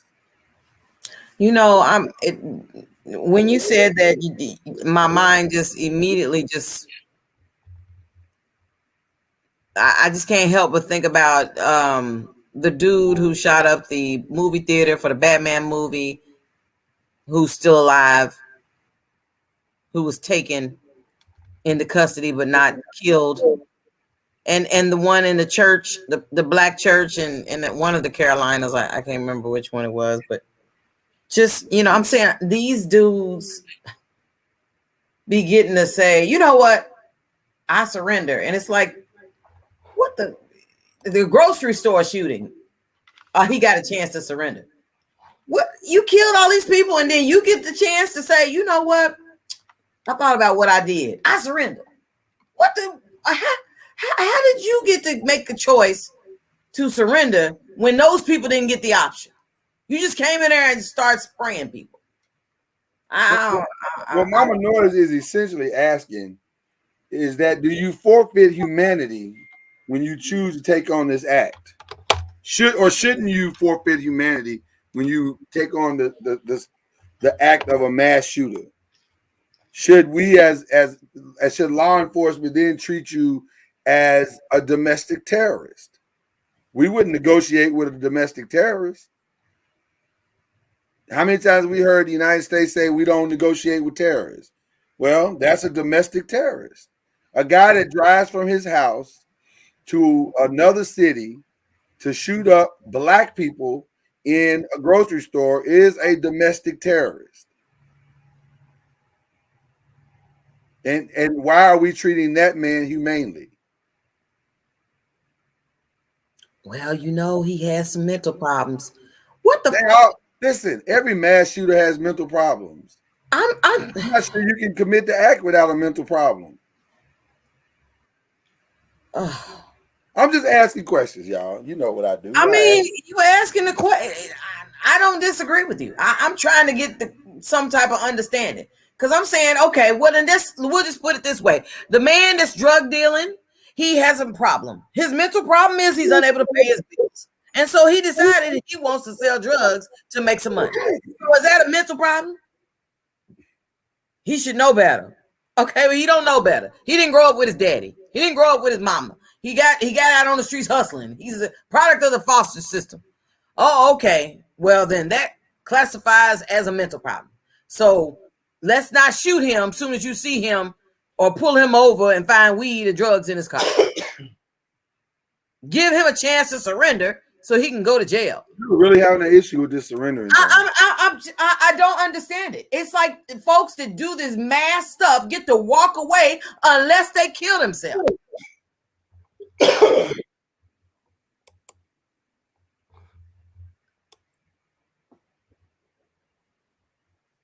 You know, and like Jay said yesterday in regard to, do we get the rest of the story? Where's the rest of the story?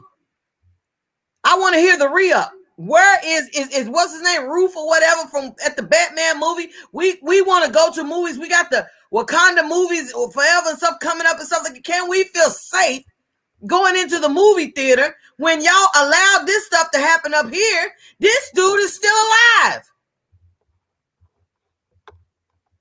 Are we not seeing this is what we do with the people that make that do these type of acts?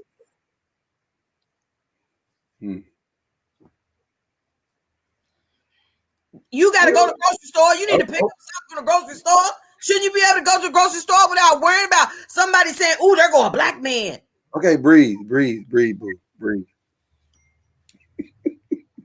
You know, I don't breathe, Mama. necessarily have a problem with whether or not a mass shooter is killed or sent to prison. I do struggle with the trigger happy cops that'll shoot you while you're sitting in the car eating a McDonald's sandwich. I do have a problem with that. But if you listen, we got a Negro right now that's on trial. He's so damn stupid. He ain't really on trial. That ran into those people up there in Wisconsin. Right. And he acting a donkey in the courtroom. They can't even have court with him because he's a donkey. Well, he's trying to prove his mentally incompetent. But he killed people. He's still alive. I don't have a problem with the Wahite that goes to prison for life for mass killings.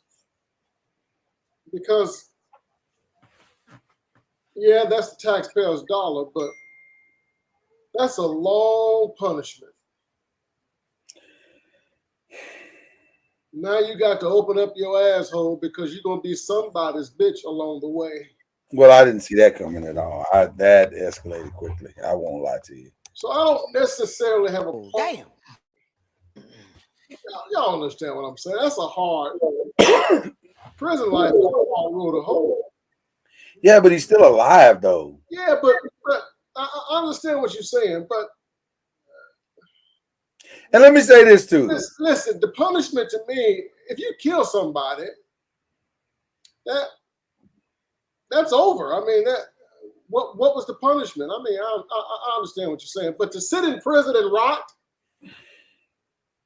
let me say this too. This is not color based for me. Okay. If these little black boys that shot, I don't know if they're black boys that shot up the game the other night in Wilmot. I have not heard that in Toledo, Ohio. I have not heard if they're black or white yet. But if it turns out that they were black boys, they said two suspects have already been arrested. If it turns out that they were black and they shot 3 people and those 3 people died, that's a mass shooting. They deserve the same punishment as anybody else.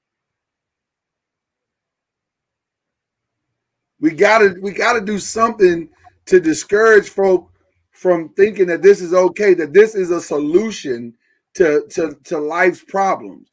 I'm gonna kill everybody at the school because such and such wouldn't go out with me, or I'm gonna kill everybody at the school because such and such wouldn't do this, or this person said something sideways to me. There has to be some level of public deterrent to make people turn a different way.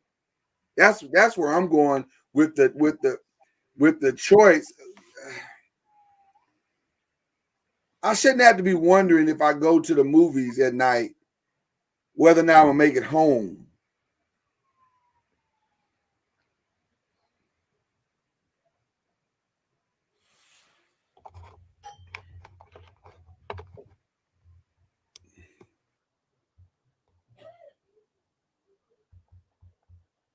I know that's a kind of a rough statement, but you know, it's true. It's true. I mean, how do you change people? How do you change that guy? He's been turned down 20 times. He sits in his mama's basement making pipe bombs because he feels, nobody loves him, nobody wants him. He's not getting the respect he deserves, or he's getting bullied. How do you change him? So essentially, do something different other than grab a gun and go shoot up something. Essentially, what we're asking is, do consequences change behavior?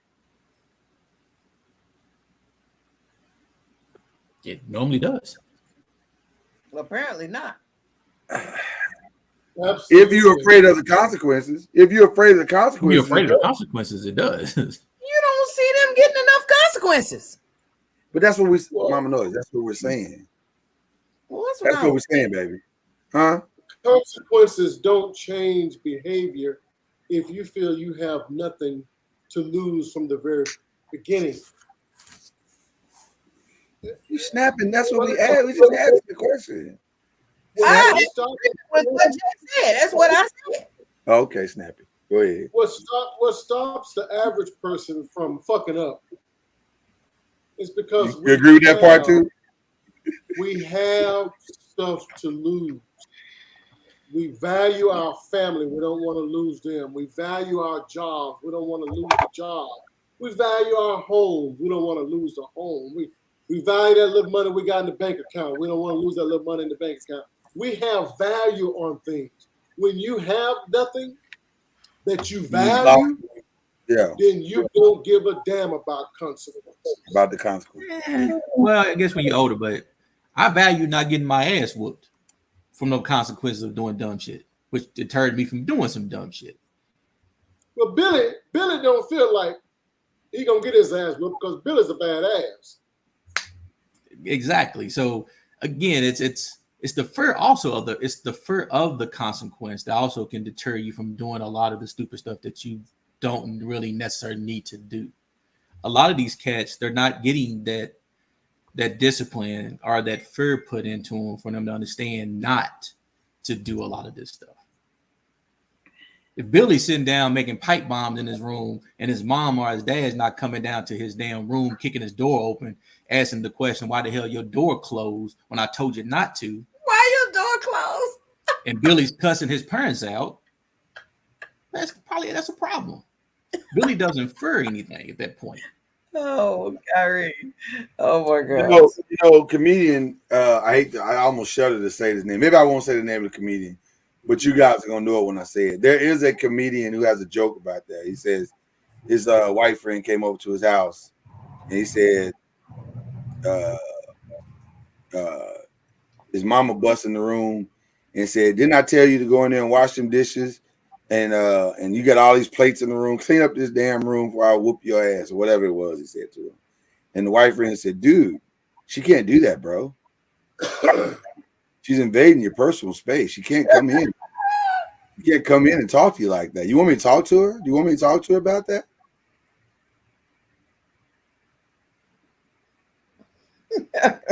When you live your life above the consequence, that's a scary thing, man. It is. Because you don't have no boundaries. You're not worried about what's gonna happen. Because in your mind, nothing's gonna happen. Nobody's ever gonna stop you. You're gonna do what you want when you want. When that dude left his house, that was in Colorado too, wasn't it? You go to the grocery store. He left his house to go shoot some black people. I think he knew there was a strong possibility he wouldn't be shot. I think in his mind, he's like, I'm probably not going to be shot. I'm probably going to just have to surrender if I get caught at all. Well, he saw the blueprint. How many times has that happened where a shooter didn't get shot? All they got to do is surrender. Didn't the guy that shot the two people at the Kroger's, the two black people at the Kroger's, and was trying to shoot up the church, they arrested him, right? He didn't get shot, right? But he got arrested. Yeah, he got arrested. They just sentenced him too, didn't they? I think he just got 2 double life or something like that. Well, I mean, the guy that shot up the church members in what was that, Carolina? Not only did he get safely arrested, he got a Burger King meal on his way to the detention center. That part. He was hungry, Al. Well, I don't know where they do that. Listen, hold up. I want to speak up on that because I have been arrested. Oh, this is breaking news. This is breaking news. Wow. And they did feed me McDonald's. I couldn't. Is there like eat a deal that they have with McDonald's that they just? I couldn't eat it because the smell of piss was too strong for me to eat it. But I've been arrested too. You know what I got? Arrested. A slice of bologna on leftover cinnamon toast from the breakfast meal. That's what I got. Slice of bologna or some old ass white bread. Well, the great they could have gave me a plain piece of white bread, Ron. I'd appreciated it more. But it was leftover cinnamon toast from breakfast. On that hard ass tray with the 5 goddamn squares on it. Wow. The great state of New York fed me McDonald's. Man. Maybe they got a better endorsement deal than where Al and them got arrested at. Something. I couldn't eat that shit, man. Oof. You said the smell of piss. Where were you when you? It was too strong. I was in a holding pattern. I was in a holding cell. Oh, the holding cell smell like piss. Yeah. Oh, okay. Them guys up there, they don't give a damn. They whip it right out and piss and yeah. I was fortunate enough never to make it past the benches where they initially book you. I never got put in a cell, a tank. You were just visiting. Shit, hell, that wasn't no arrest. I was there long enough for them to bring me a raggedy ass bologna sandwich on a slice of cinnamon toast. That's not even a good sandwich. I didn't eat it. No, I couldn't. No. Hey, Tara.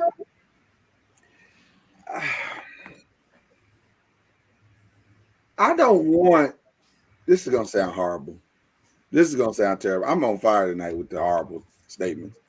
I'm not sure I want a malicious criminal treated humanely. That sounds terrible, don't it? Jeez. And let me define malicious. You got to be careful though. Now, you got to be careful. I know. Very careful. So it's a slippery slope. That's a very slippery slope, and it's going to disproportionately affect us. Because they feel that we are malicious criminals. You don't want this country to go there. Where cops beating your ass before you get to the jailhouse.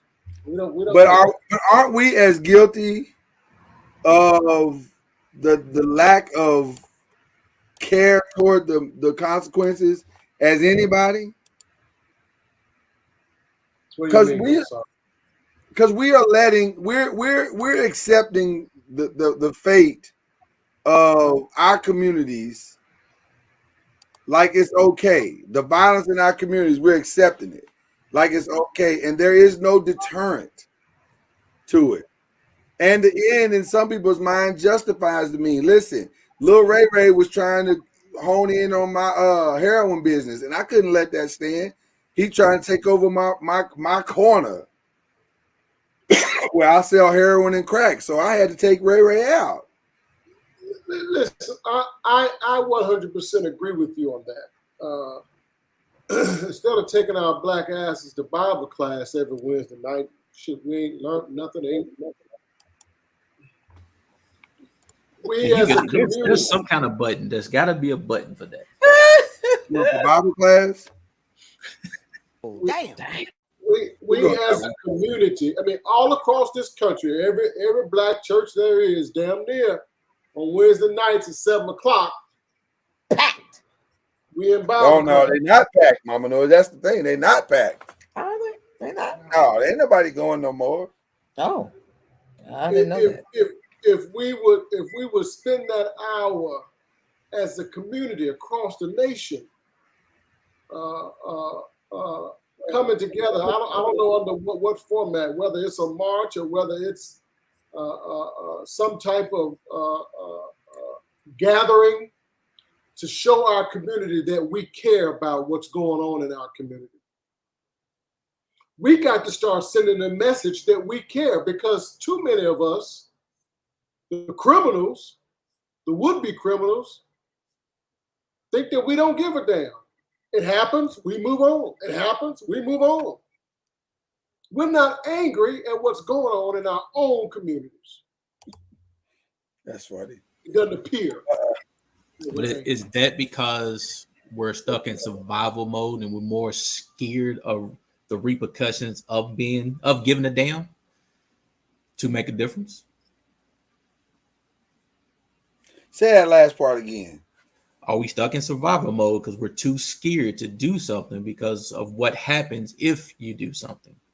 The repercussions of standing up is almost as deadly. Wow. Yeah, well, generally speaking, that's part true, but it's also we've been sold that by Hollywood. If you snitch on somebody, then you're in trouble. But we need to show that we care without, you ain't necessarily got to snitch, even though you should. But that's not what I'm saying. I'm not saying we come together and start dropping names, manhole covers on Joker. I'm not saying that. But we do need to come together and send a message to all us, and we care about that. Huh? But why are we saying that? Is snitching bad if we all snitching? It ain't snitching to worry about snitching. I ain't got no problem. That's my point. If we all saying, look, nigga, if you come over here and do some shit, we gonna tell on your ass. Don't that stop the stigmatism of snitching at that point? Because the guy knows this is a community that's gonna tell.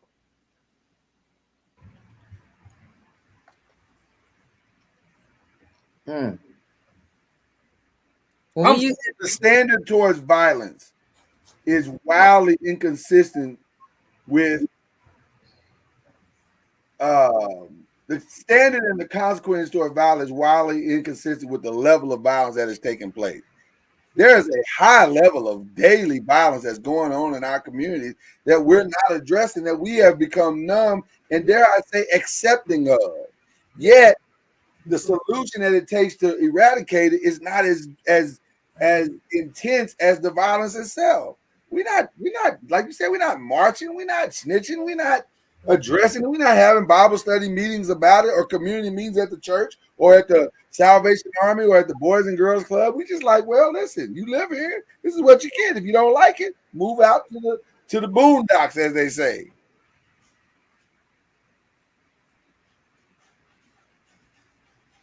I gotta leave black people in order to find peace? Wow. That's a strong ass commentary right there. You gotta leave black people in order to find peace. That's what it appears. I can't live in South Dallas. I can't live in the West End. I can't live in Newburgh. I can't live in Shepherd Square. Yes, you can. Not safely. Not safely. Yes, you can. Yes, you can. Yes, you can. Listen, let me say this right here, right quick before I forget. Up here in Wahite land, there's starting to be crime. And I said this a while back in my social media feeds with some of the other Wahites that live up here. I say, listen, with growth comes crime. And the community and the police and the city officials have to be very deliberate about sending a message, don't bring that shit up here. We have to be as deliberate in our communities. Don't bring that shit over here. Whether it be the drugs, stop making up excuses for them. Whether it be the crime associated with the drugs. We have to be very deliberate about saying that we don't want it in our community. Right. Plenty of people live in South Dallas that are not affected by crime. That's a fact. Yeah, and like you said, to clean up that neighborhood, you're going to have some snitching. Are they not affected by it, or are they numb to it? Because those are two different things.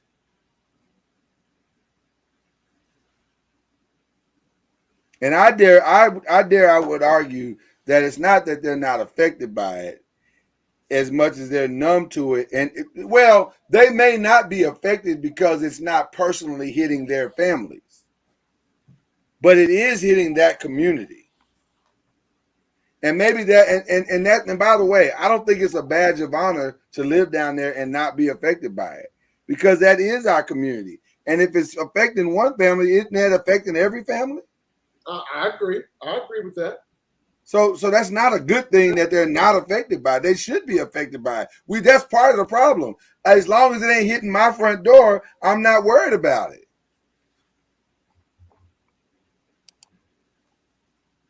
Yeah, Tara, you are correct about there's crime north. I agree with you. But a lot of that crime is being committed by. Okay, so they're not taking it lightly on them. It's well covered up here. It might not be on the 8 o'clock news, but it's well covered up here.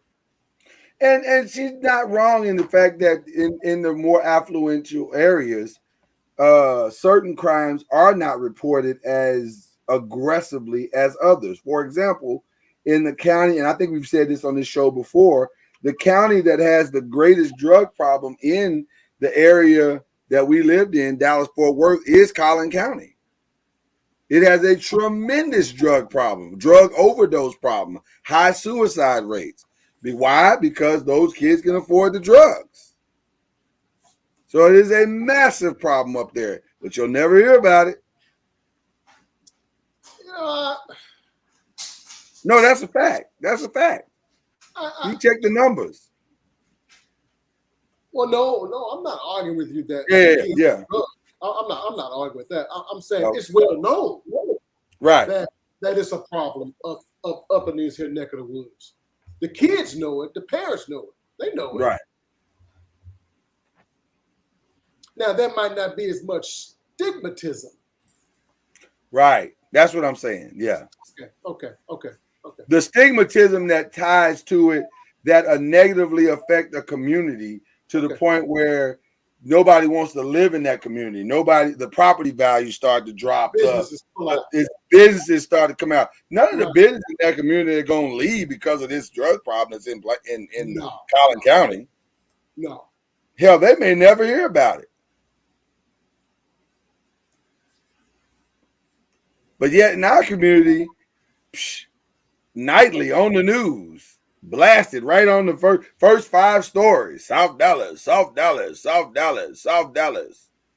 A murder, a drug deal gone bad. Confiscated this. We got this. Killed on the highway. You singing a rap song. It did sound like a rap song, didn't it? I'm gonna call the remix guy, see if he can do something with that. That's just where we are, man. And I don't know how you change it unless you tighten up the consequences. And I understand what you're saying, cuz, and I don't think you're wrong that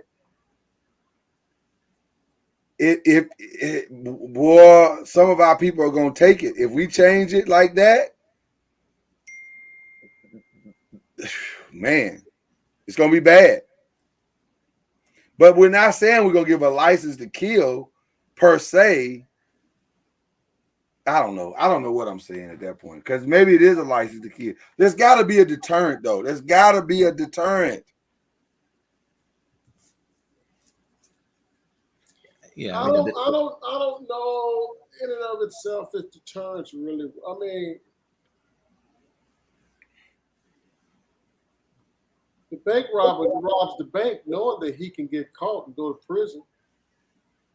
It doesn't deter him from doing it. It just makes him plan better. Yeah, but it's not 30 bank robbers, though. You see what I'm saying? Like, there's 30 drug dealers. Easy. Yeah, but they're all going for the same thing, that money. That's true. And what you saying? And drug dealers are very, those type of criminals are very careful, if you will, with not trying to get caught. Ron, what were you saying? No, because it was right. I mean, you do have to get something a little stronger. Like you said about the drug dealers, probably the easiest one. You want to get rid of drugs, you fix the crackheads.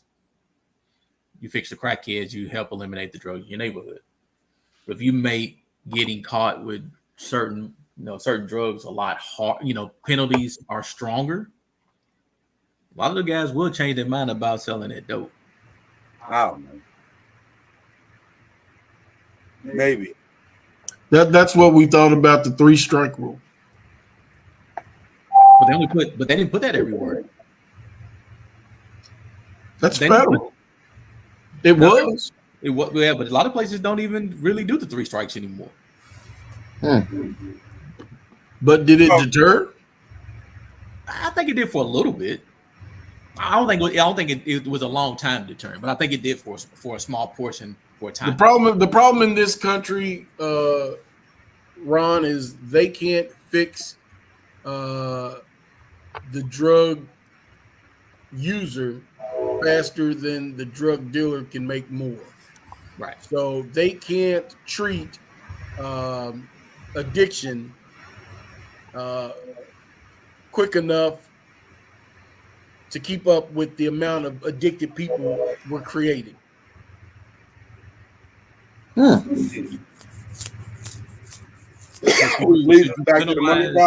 Should you penalize the user more?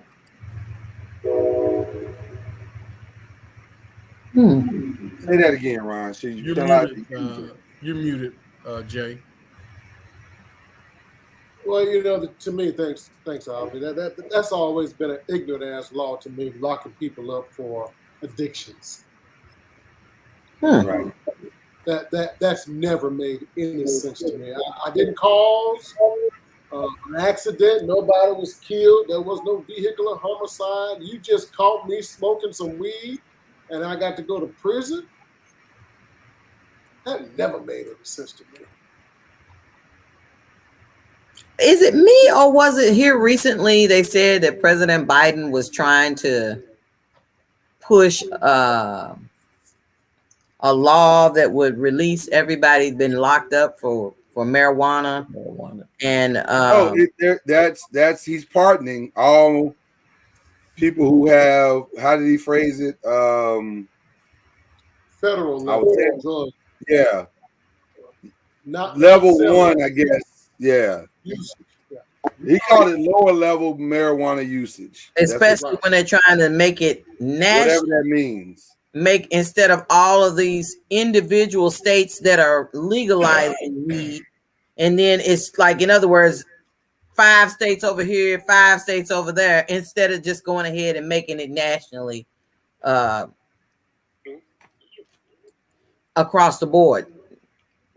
You saying, well, medicinally, well, if it's up to this amount, well, up to this, well, you got to have, okay. I don't know how many people that affects the federal drug thing, the pardoning that he's doing. But listen, pardoning people and letting them out with this color skin right here, and yet they got a gap in employment because they've been on the reservation. Oh my! Yeah, I'm being very serious, Mr. Noise. That doesn't help. No, you put them right back. They're not going to be able to find gainful employment. So unless you change the system. Because I didn't hear him say their records were being expunged. I just heard him say they were being pardoned. Right. Records are not being a pardon doesn't expunge your record, nor does it retroactively take the conviction off your record, right? If I understand pardon correctly. If I understand it correctly too. If you can go to Wendy's in the drive-thru and they say we're looking for people to be employed so badly, we just text us that you want to work. Oh no, I agree with you, Tar. That's true. I don't want to be in under any circumstance. Totally agree. Yeah, but and then in California trying to raise a fast food, was it $20? Where are you going with that? I'm saying when Jay was like, ain't no jobs. It won't be no jobs for these, but we were just talking about when we first came on tonight about people with tattoos on the face. So you saying, okay, let's eliminate the people that may have tattoos on the face, people that may have something, may have a weed conviction or something on there. So all these people can't get jobs. But at the pandemic, it was like, you had so many people, everybody's got hiring, and folks are like, I ain't coming. Well, Mama Noise, let's say this: the job is not necessarily the answer. You can get a job. Okay. But is it a livable wage? Is it something that you can survive? Listen, most people that go back to prison that's actually come out say, shit, this is too hard. I'd rather go back to prison where I know I'm guaranteed to eat. I'm out here struggling like a mother. Yeah. The homeless rate is higher amongst them because some people don't even want to rent to them. So it's a hard road to hoe. I totally agree with you, Tara, that I'd rather be out with a gap than in without one. But it's a lot harder still being a out. hard road to hoe for many of them. And many of them choose to go back. Especially ones who've been in there for a long time. For a long time, yeah.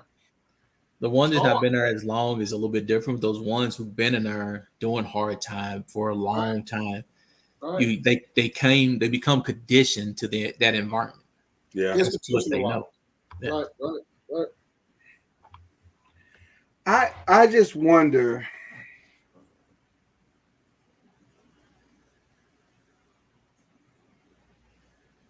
How we shift humanity to a more thoughtful and aggressive attitude toward the value of life.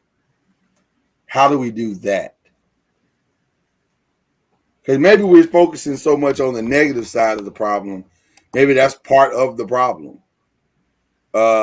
Maybe we need to shift people to say, okay, rather than trying to rehabilitate the worst elements of our society, maybe we need to focus our attention on trying to shift the example and say, okay, this is how baseline societally we should be behaving. And we need to get everybody to this standard of I say living, but that's what I'm saying. This standard of the ideology of where you're going. Yeah, of what is acceptable in our community, or what should be normal. And this is a weird thought, and you're gonna hear me say it tonight, but I'm also say it tomorrow during the show, during our 100th episode of The Five. To me, the biggest problem with the Draymond Green problem is the normality of the act itself. The fact that he thought that should be the response is the biggest part of the problem. I have conflict with someone, and that conflict should be resolved in violence. There's no other way to do this. And I think that's part of our problem societally right now. We think every conflict should be resolved in a measure of violence. I'm watching family members who, oh wow, I'm going there, aren't I? Hey, before you go there, what was the consequence for Draymond when he did that? Well, see, that's the part we don't know. So far, there's none. Well, let me say it this way. There's none that we've seen publicly, which is part of the problem as well. Because we don't know. There may have been one, there may be a consequence privately, but because it's not a regular season issue, the NBA is like, well, they'll handle it internally. And I don't know if that's a good thing. But the reality is, Lloyd, it's unfortunately has become norm. Look at the video you showed earlier. The 21-year-old young lady beat the 31-year-old man who she considered her friend, or at least an acquaintance who she's dined with, beat him in a game of basketball. He was getting teased. What was his response? Shot her 5 times. Go get a weapon, come back, shoot her 5 times. Take her life because he lost a basketball game. Because his feelings were hurt. Listen, before I forget, y'all ain't gonna say nothing about that old handsome ass picture LB got up on that screen of himself. He's sexy. That's a sexy picture. I ain't gonna lie. Is it sexy? What is that? Look at him, Mama Noise. Look at LB right there. Is it prom picture? Look, that's junior prom, ring dance. Look at him. Oh, handsome devil. Looking like a 1990 LB sure. 1989, you so right. Oh my gosh. I ain't mad at you, Al. You look good, bro. You look good, brother. Okay, I wrote mine down because I was gonna forget. We had a person recently tell one of our daughters, that they were spoiled, and that it seemed like your parents try to do everything for you. You spoiled. And I was like, so because we're trying to be good parents, our child that's bad that we shouldn't do everything for our child? That's not normal, dude. But that's my point. We have normalized the worst elements of ourselves in our community. And that has become positive. Anything beyond what we have deemed societally as toxic has become abnormal. The stuff that JB doing, taking her on trips, what is that? Y'all bougie, you spoiled it. Oh, that's shameful. Yeah, you got two healthy parents. Listen to Eminem. His real name is Clarence, and Clarence's parents have a real good marriage. And everybody laughed and thought that was funny. Let me tell y'all a story that I found to be funny, interesting. True story? Let me know now, is this a true story? Yesterday, I need to know. We'll just assume. Right. Okay, then we got to put the banner up so everybody knows. Yesterday, I was out doing something. I don't remember what I was doing. I got a call from my daughter.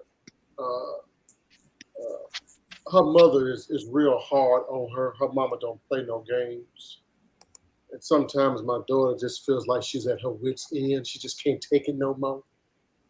So she called me yesterday and said, Dad, I'm going down to the park. I just need a break. I need a break. I'm going down to the park. A break? What's the problem? She said, I just need a break. I just.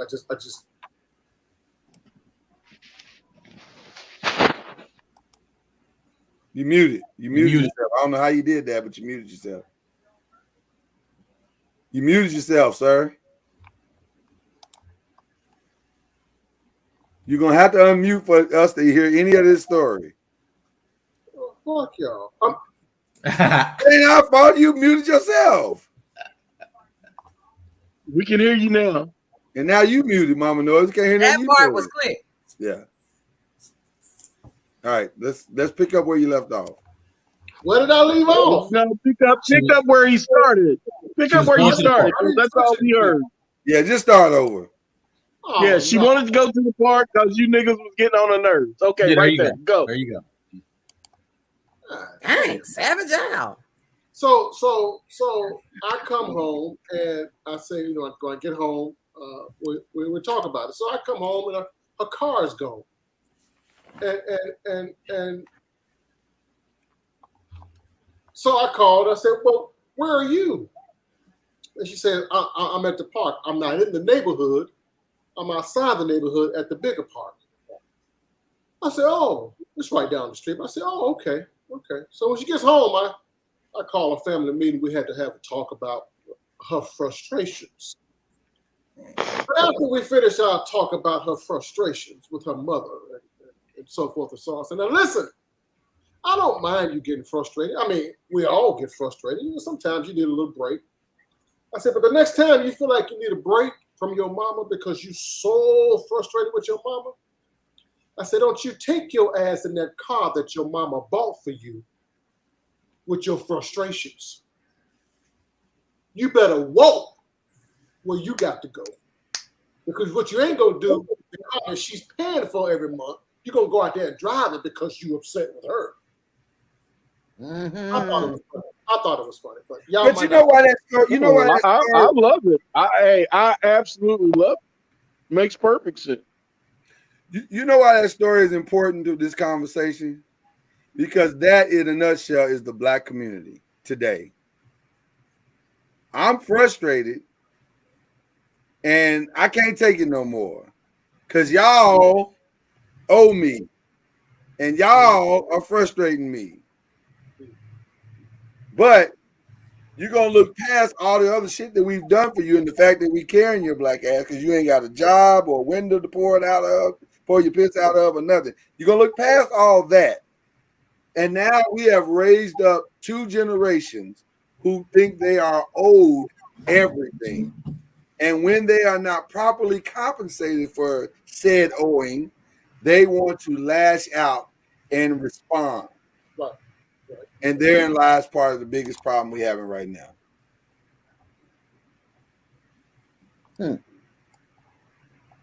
I agree. That man left his house expecting not to be arrested for shooting black people at the grocery store. He expected it. And guess what? He was right. Because rather than give him real consequences, we gave him an out and said, just put your hands behind your head.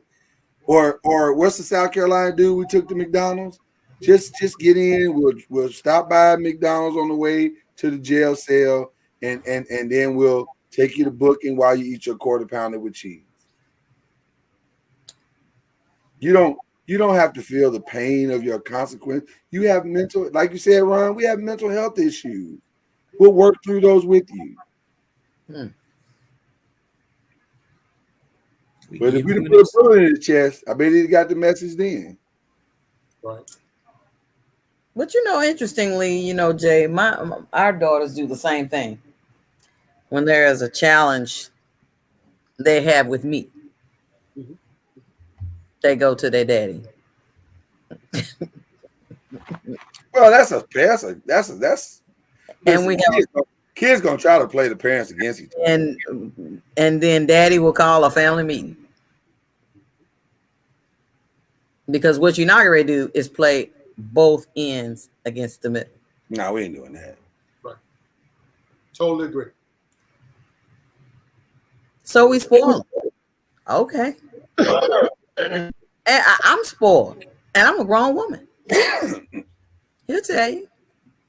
But the challenge I'm having with is not the spoiling, it's the response of somebody who wasn't, to make it seem like that the fact that we're showing our children a measure of love that they didn't get, that we're wrong. Oh, yeah. Don't spoil them. Let them struggle. Like there is a badge of honor in going through the pain. Well, a lot of people, again, they don't understand probably what spoiling is as well. They see kids getting things and they assume that's being spoiled, but they don't understand those kids still have consequences. Those kids still have responsibility. Those kids still have stuff that they have to do to get the stuff that they have. We don't just give it to them. We ain't just walking around here just handing them shit. But see, they don't peek behind that part of the curtain, and they don't even care to. All they see is the other side of the blessing, and they say, well, you got it too good. You got it too good. Well, how's she supposed to have it? She supposed to be on her bare knuckles trying to survive? Like, what are we talking about right now? What Tyra say? She said we be hazing our kids in our culture. Man, it's like almost if a kid is raised in a measure of normality, he's ostracized by the entire black culture and said he's white. He's whitewashed. He don't know the struggle. They don't know the struggle, man. Let me tell you something. Can I quote the great prophetic movie ATL? You can keep the pissy hallway. Give me the Picasso. Yeah. But also the difference is the kids know the struggle. How much of struggle am I going to show my kids that they need to really see? They don't need to see everything. I was going to say, should they be seeing that? Al, how often do you sit down with your kids monthly and say, nigga, we cannot make the rent this month, and I am worried? I say that the first of every month. Oh my God, stop it. You niggas need to be concerned because this is a problem.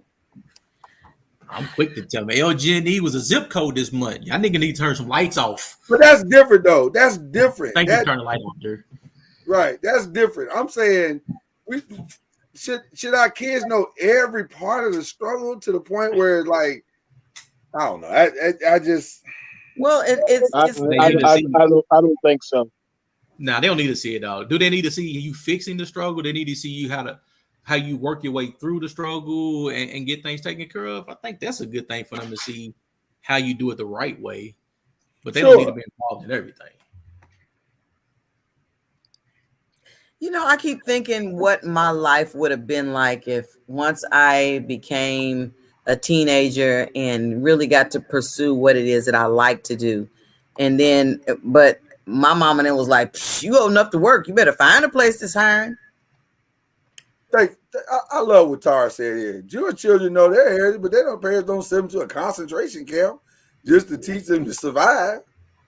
Let me shoot this gas up your nose, so you'll know. So you know what it feels like to be a Jew. What? That's not a thing. Tattoo on the back of your head. So you trying to say my kids ain't black until they duck a bullet? That's not a thing. That's what they're that should not be a thing. That's because most of us have not healed from it. And therefore, we're still wearing it as a badge of honor. Well, that's not what a consequence. Go ahead, Al. We do it jokingly too. Oh, you ain't never ate a sugar sandwich? Give me your black one. You know what I'm saying? So yeah, we do. Yeah, we do. Yeah. You don't know the struggle. Right. You ain't black. And then I need to struggle. I'm not understanding. As if we all wanted to eat those sugar sandwiches. Those were not sugar sandwiches of want and desire. Bruh. As the old folks say, that's why we all got that sugar now. That's why we got that sugar now. Got that sugar. And it ain't funny. It ain't funny. They used to be funny back in my day, but it ain't funny no more. Hit a little close to home. I'm sorry. Too soon. It didn't look close to home. It looked close to home. It ain't funny no more. Tara said the one she hates is I hate to eat what my mom cooked or not eat at all. I had to eat what my mom cooked or not.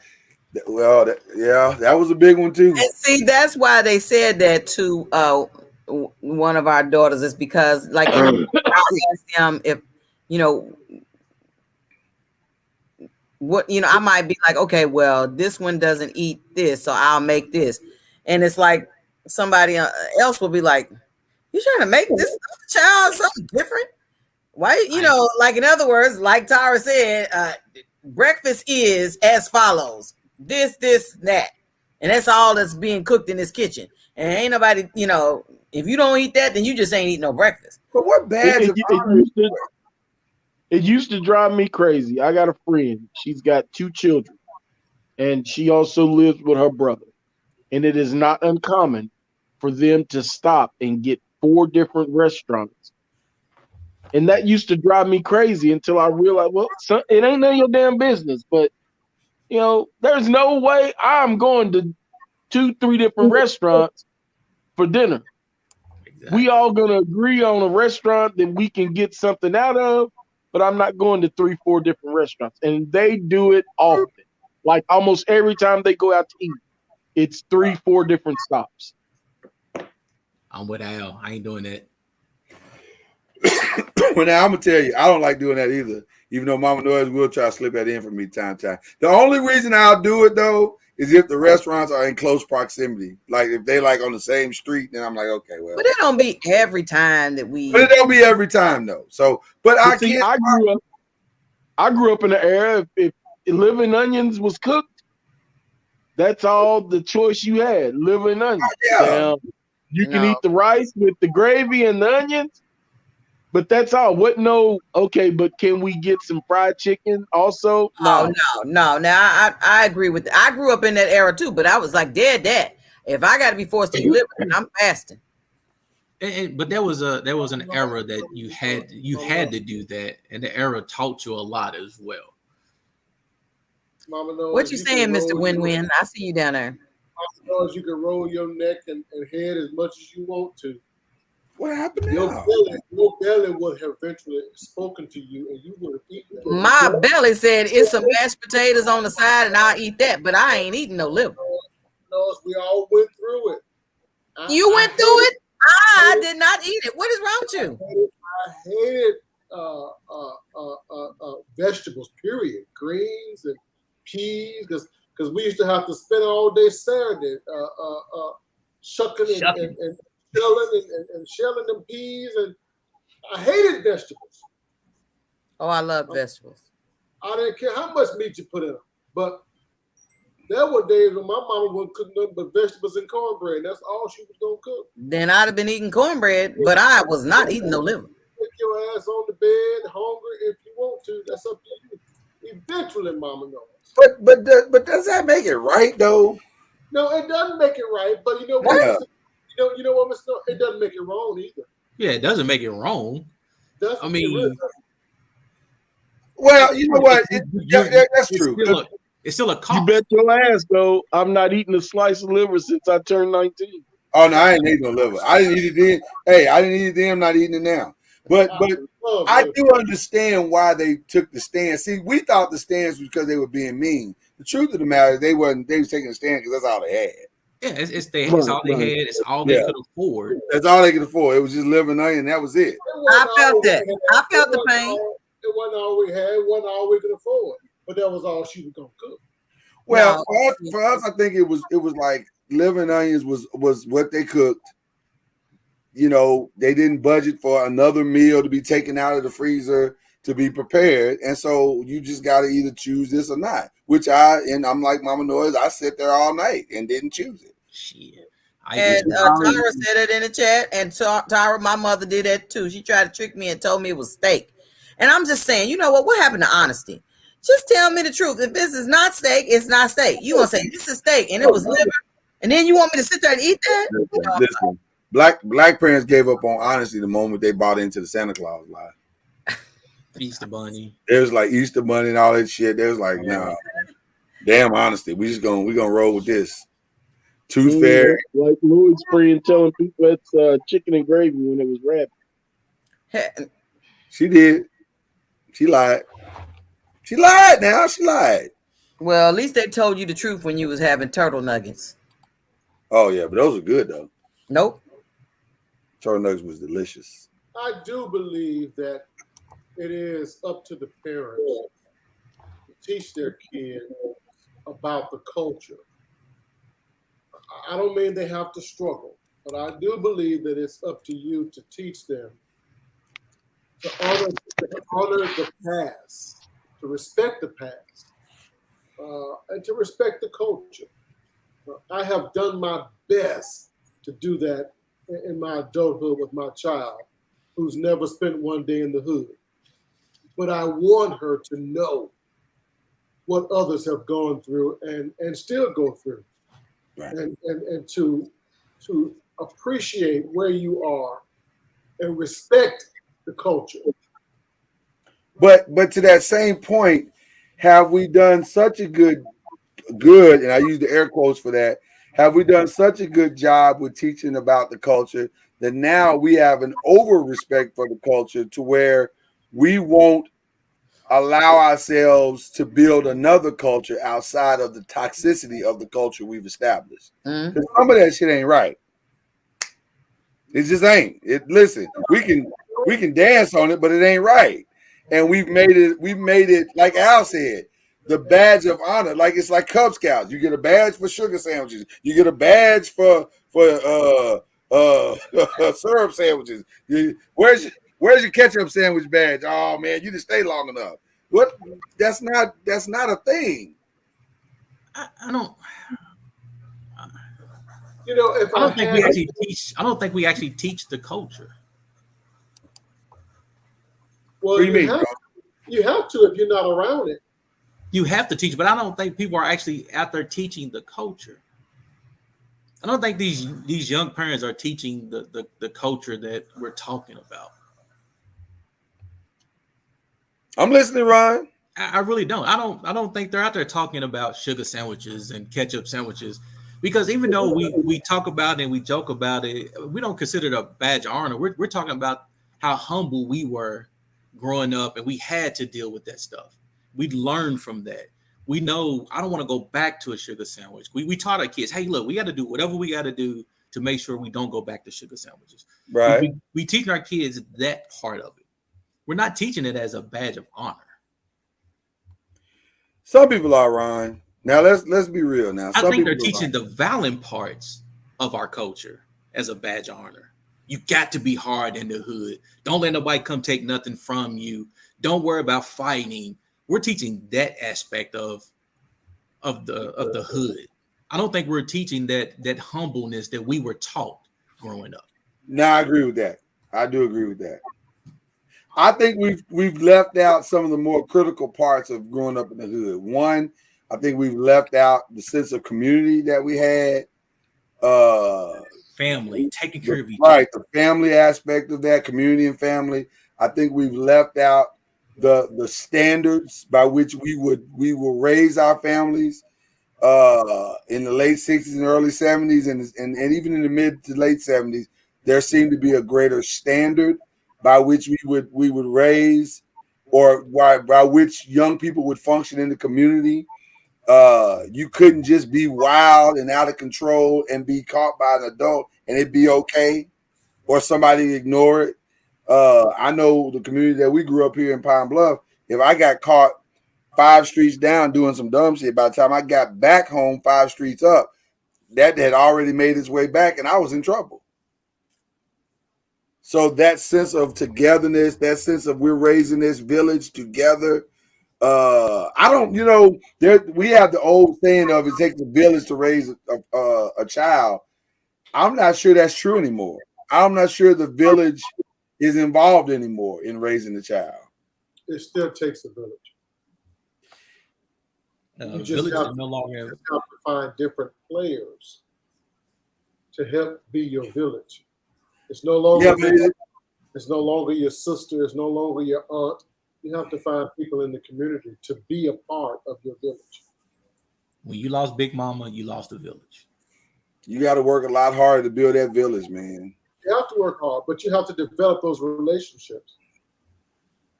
Listen, I understand what you're saying, and I agree with you. But at the same time, there's a lot ignored, looked over dysfunction that takes place in the village that has lifelong ramifications on the lives. In the current village you're talking about? In the villages that we were raised in. Oh, okay. Oh, that's true too. That's true. That was stuff that we overlooked, that was not talked about.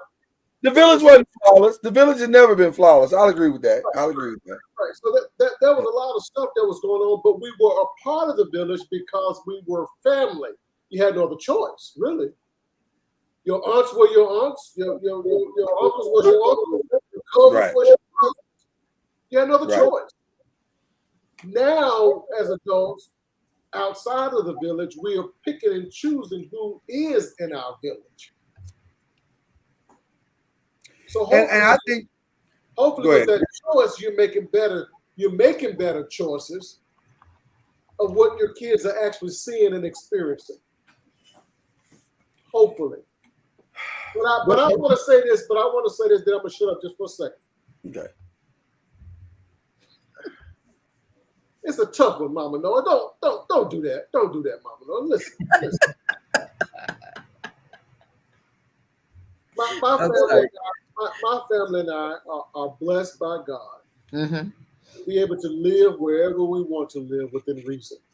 Okay. But I'm not so sure if I had to do it all over again, if I would do it the way that I did it. Okay.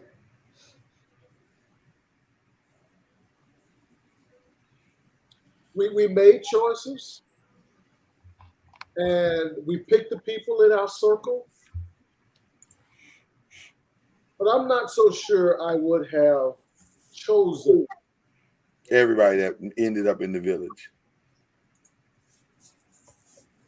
I think within reason. I think little black kids need to see and be around other black kids. Okay. I think it's an important part of their self-esteem. Okay. Especially our little black girls.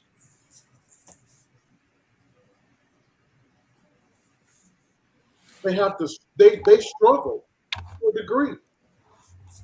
They struggle outside of that environment, and you have to work extra hard to teach them who they are. Our black girls are struggling outside of what environment? Other black girls, because they're comparing themselves to other people that they can never really be like. White people. Right. Okay. Well, I'm just cutting the field, Mama Noah. You talking about white people? I mean, I'm listening, but I'm thinking about my life as growing up around. Okay, maybe not living in a neighborhood around other black kids, you know, until I got to be in high school. But going to school, elementary and middle school with other black students, the ones that came from the hood had me half scared every time I was around. Mama Noise, you missed it. You missed it. I'm gonna be like Mr. Noise now. You're missing it. Wait a minute. Race in elementary is not that big of a deal. Race in junior high school is still not as big of a deal. But when they get to high school, you naturally gravitate. Eventually, it happens. You naturally gravitate to your own. We as adults do it too, whether we want to admit it or not. Unless your own is not accessible. Unless your own is not accessible. Which is what happens a lot of times in the suburbs. Right. But if they are accessible, then you eventually gravitate to them because you can have different conversations with them that you can't have with your friends. Other friends. You said high school life, man. You saying that this is where you find your way or whatever with the high school peers. Mama knows in elementary school, color generally doesn't matter. Okay. White kids will run up to you and hug you just like they don't care about color. Mm. And black kids don't either. Color becomes something that's a learned thing later on. You are taught it as you get older. There you go. I don't know. But that might be part of the problem. Maybe the fact that we set a false narrative. And oh man, this is a strong statement. I need y'all to hear me. Maybe we're setting a false narrative for our children to think that there is this world where color does not matter. And it does. It does from the very beginning. It does. The world is teaching our kids that. Well, but we kind of sometimes us in this affluent society, and I know I'm guilty of it. We let them play with little Becky, and we don't bring up race because Becky's parents are they're not too bad. They're not as bad as some. Wait, you went too far. Yeah, I'm telling the truth. You jumped the gun on that one, bro. Becky's parents is cool. They all right. They ain't too bad. So we let the kids play with them. Nothing wrong with kids being friends with other. There isn't, but sometimes we do it at the expense of reminding our kids that there is you are going to experience. Just because Becky's parents are cool doesn't mean that all white kids all over the world, and more specifically, all over the United States are as cool as Becky's kid parents. And by the way, we don't really know if Becky's parents are that cool. We just ain't ran into the issue where it mattered yet. Well, I fought that battle my daughter's entire childhood because 90% of her friends were Caucasian. And they were, and still are, some of them are still very, very, very, very close. But I would try to teach her about life and color. And I was always challenged, if you will, by her, that what I believed wasn't real. Well, the older she's gotten, the more she realized that old man wasn't lying to me after all. Because there's no way around it. There's no way around it. And then here's the other part, cuz the deeper that she goes in, the more real it gets. And then she's got to reconcile that. Was it all a lie? Was the relationships real? Were they ever like, oh, well, we're just not running to the right issues? You know what I'm saying? That's a harsh reality. Wait, what the hell is Tara talking about? She's talking about colorism. Colorism. But she talking about colorism amongst us, not race. Well, yes, amongst us. Right. Light skin versus and that's the worst kind where you thinking, okay, we all black, so we should be, why are we having to have any type of beef? But then you discover, man, the beef is because I'm lighter than you. Is that something I could control? I thought we all black. What does it matter that I'm lighter than you? I mean, she ain't lying. I mean, but you be hating on I mean, it's only if you damn near white. I mean, red bones don't really struggle in the black community. I beg your pardon. Shit, they didn't struggle in my community because I was on that ass. They struggle. That's why they call them red bone, to let them know y'all. I feel like once you said I was on that ass, we were really talking about two different things at that point. I don't think we really totally two different things. Yeah. Totally. I'm saying that you call it red bone to tell you to go ahead and right there it says that you're separate from everyone else. You're not black, you red bone. So there's that. Ain't my fault that Massa was dipping around. That ain't my fault. Mama, no, you didn't have no Massa. You Indian. Oh, and white and black. Oh my. She did have there's a chief. I mean, they would have.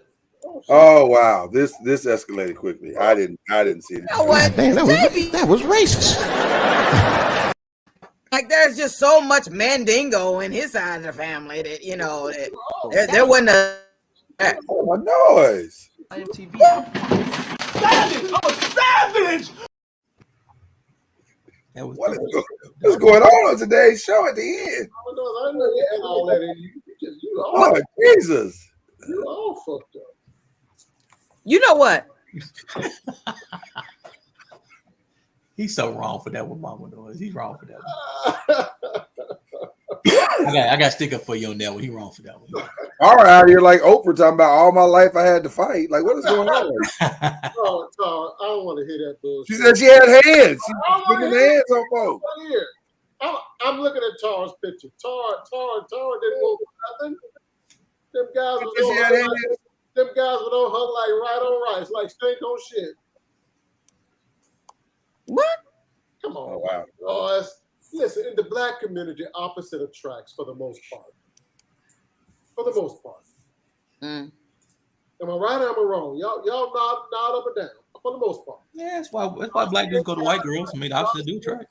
Dark-skinned guys like me, they levitate towards those that look like yourself, Mama Noise, those that look like Tar. You girls didn't want for nothing.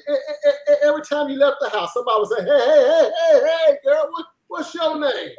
So, and your point is? Are you saying all red bones are created equal? You didn't lack for attention. You got plenty of attention.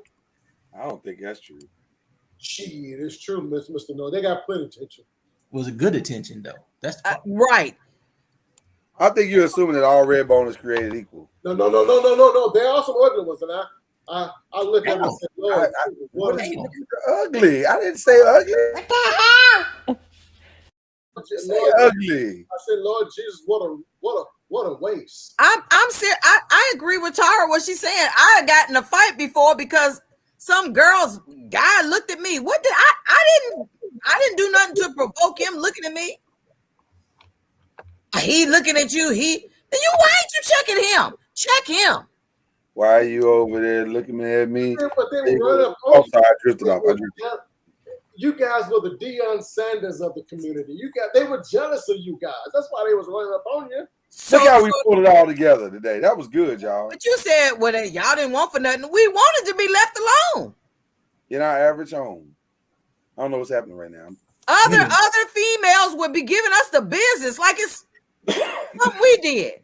I really want to be left alone. As an adult now, you know that that's nothing but hate. They were jealous. Okay, so let me ask this question: did that jealousy, the start of that type of jealousy, maybe that jealousy's always been there in our community? I don't know. Maybe it always is to a degree. Yeah. Okay, so did that jealousy? Is that part of the problem that has kept us from building in our community a unity that we could depend on? Hell yeah. Colorism is a problem. I don't think you think so. Jealousy, envy, all that is our biggest issues of why we can't get along. I agree with that. But it's not based on color. I'm just saying on everything for in the community, in our community. It's all a part of that gumbo. Jealousy and envy, man, is I killing the community. Jealousy and envy, but it's for different reasons, right? It's not because of how we look. Could be. The jealousy can be rooted in how you look. How you look, how you dress, what you have. Hell yeah. What you have. I agree with that part. You know, this is interesting. We need to build on this conversation because this is good. Because what we're essentially talking about is building a new black city. How do we build a new black community? And we need to go deeper because we need to unpack all the trauma and just deal with it once and for all. Because what Tara is really talking about is a trauma from both sides. Little black girls who think I'm not light enough, so I'm not pretty. The little light-skinned girls who think I'm not black enough because they don't respect me or whatever that is. And all of that has been, where did all of that come from? And why did it? Because it essentially what we're talking about is stuff that basically has slowly but surely waterboarded the black community to the point that we're violent toward even each other. And maybe that's part of why we don't evaluate. Maybe that's part of why we don't value each other the way we're supposed to, because we just allowed these unspoken traumas, undealt with traumas to just keep eating away at our world. It's so true that I remember being like, okay, now I lived out in the suburbs, and then here I was all of a sudden thrown into a school where all of a sudden the girls from the projects was going. And it was like, okay, being around other black girls, they like, why you ain't why are you still a virgin? Why are you still a virgin? Why are you doing that? Like, and it's like, oh, okay, so being a virgin's bad. Everything my parents told me that's don't give it all away, Mama Noise, because that's a whole nother topic that's also rooted in some very real traumas. Very real traumas that we don't like to talk about. But they're real in the black community. They are real. But yeah, you guys have to remember the definition of beauty that was forced onto the black community was always centered around lighter skinned women. Bro, the girls that are looked upon as fine, even maybe even to this day, we call Halle Berry the finest woman on the planet. Dorothy Dandridge was one of the finest women on the planet. I disagree. We do know, but that's the truth. What are you talking about? You disagree? No, I disagree because. Okay, if you disagree, then sir, name the dark-skinned black woman that has ever been on the cover of People magazine as the sexiest woman alive. Listen, I disagree. I disagree because you have your definitions twisted. Oh, talk to me about my definitions then. Tell me how wrong I am, this nigga. Now, what you can't do is approach it with a closed mind. Okay, I open my mind up. I'm sorry. I apologize. My mind is back open. Go ahead. If you address a woman as fine, what are you talking about? Now you're preaching. Now you know what? I take back what I said in my mind just now. You are preaching. What are we talking about when we talk about fine black women? Woo. That's a question right there. We probably need to stop because this shit gonna get good. That is a question of my matter of fact. That's where we pick it up. That's where we go start right there. What is a fine black woman or fine black man? Because maybe there lies one of the biggest part of the problems of the definitions or the community. As you see, we always end up at a definition statement, don't we? Listen, Words matter. I believe that with my whole heart. Words matter. Understanding matters. The word matters. Yes. Listen, I just want to take some of the pain away from Tara that she experienced as a kid. I'm sorry you went through that, Tara. Whether light-skinned girls didn't appreciate you, the dark-skinned girls didn't appreciate you. But as a grown-ass man, I want to tell you, you. Okay, I'll stop right there. Tara, you lived in the wrong neighborhood. That's all I gotta say. You. Shit. I don't know if our neighborhood would have mattered, if I'm being honest. Because if you're toxic, if that toxicity and mentality exists in open air, that air hits everybody. We all breathe that air in. And there are other girls. She just would have moved to another community and got another dose of it. It's not. That don't make it right, though. God.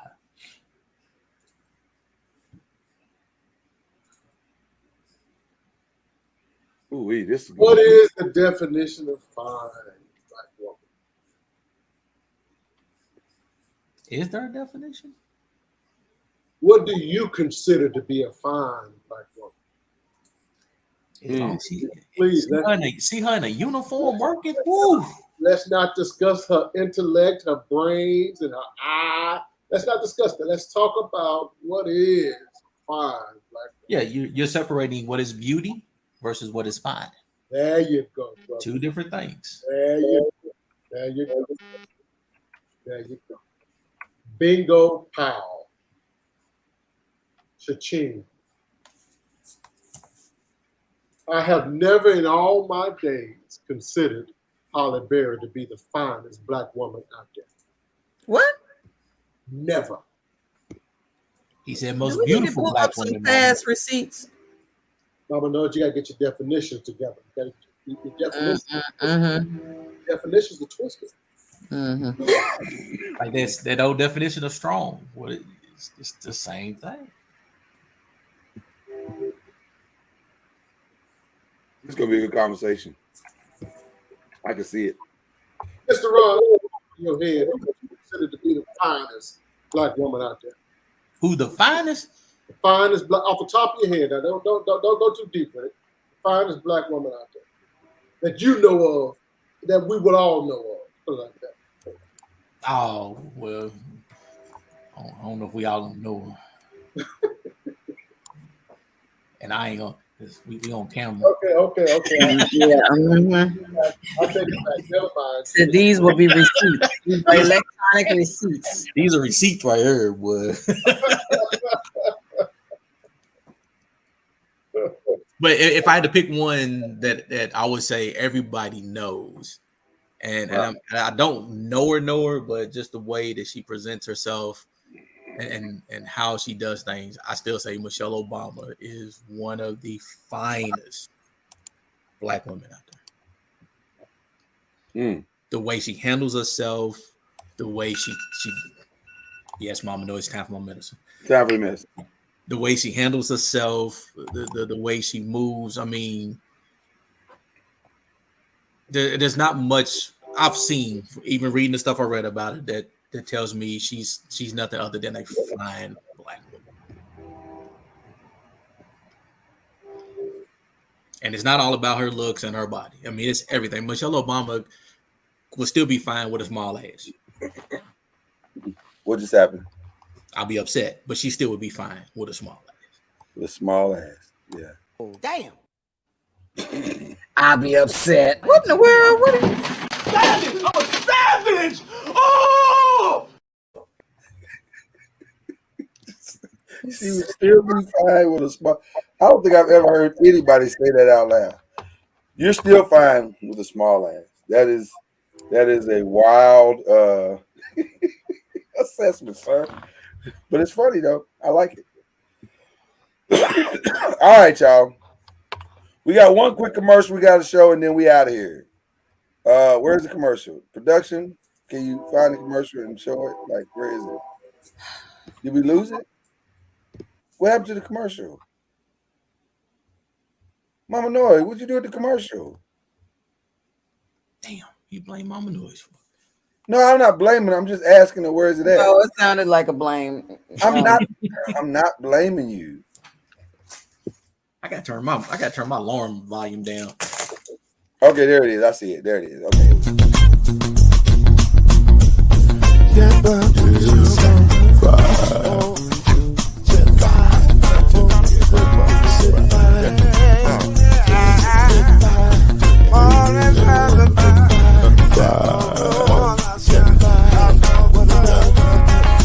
Projection 10 when you're plugging in with the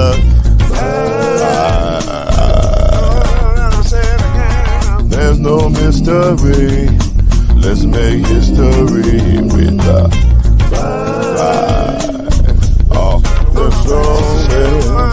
2 and 3. Add 1 more plus me and do the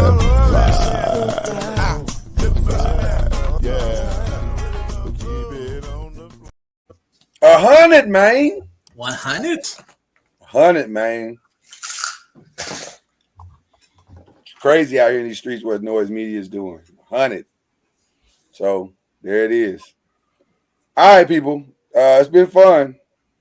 What do we call Sora out on? What do we call her out on? You said she messed up the commercial, man. She didn't do nothing wrong. She didn't do nothing wrong. Mama Noise, you did nothing wrong. This was totally production's fault. You can't hear nothing you're saying right now. You're so muted, it's not even funny. I was calling production. But that was all you. That muting right there, that was you. I was calling production. Yeah. All right, people. Y'all already know it's gonna be a hot couple of days, so we're gonna have some fun. Come hang out with us tomorrow night. Celebrate the 100th episode of the 5. 100. And then we got Believe on Thursday, and then we got a great one for y'all on Thursday night. Goodness gracious, I can't wait. I love these discussions we be having on this here podcast. I love it. Hey, listen, before we go, I just want to solicit your prayers, your thoughts for those of you that are inclined to do so. Okay. Apparently, my mother-in-law is getting ready to move in with us. Hold on. I have a drop for that. I have several drops for that. I'll let you choose. The one that is most appropriate for you. You can go. What the hell? You got. Damn. Or. Oh my God. Your choice. None of those match my feelings inside.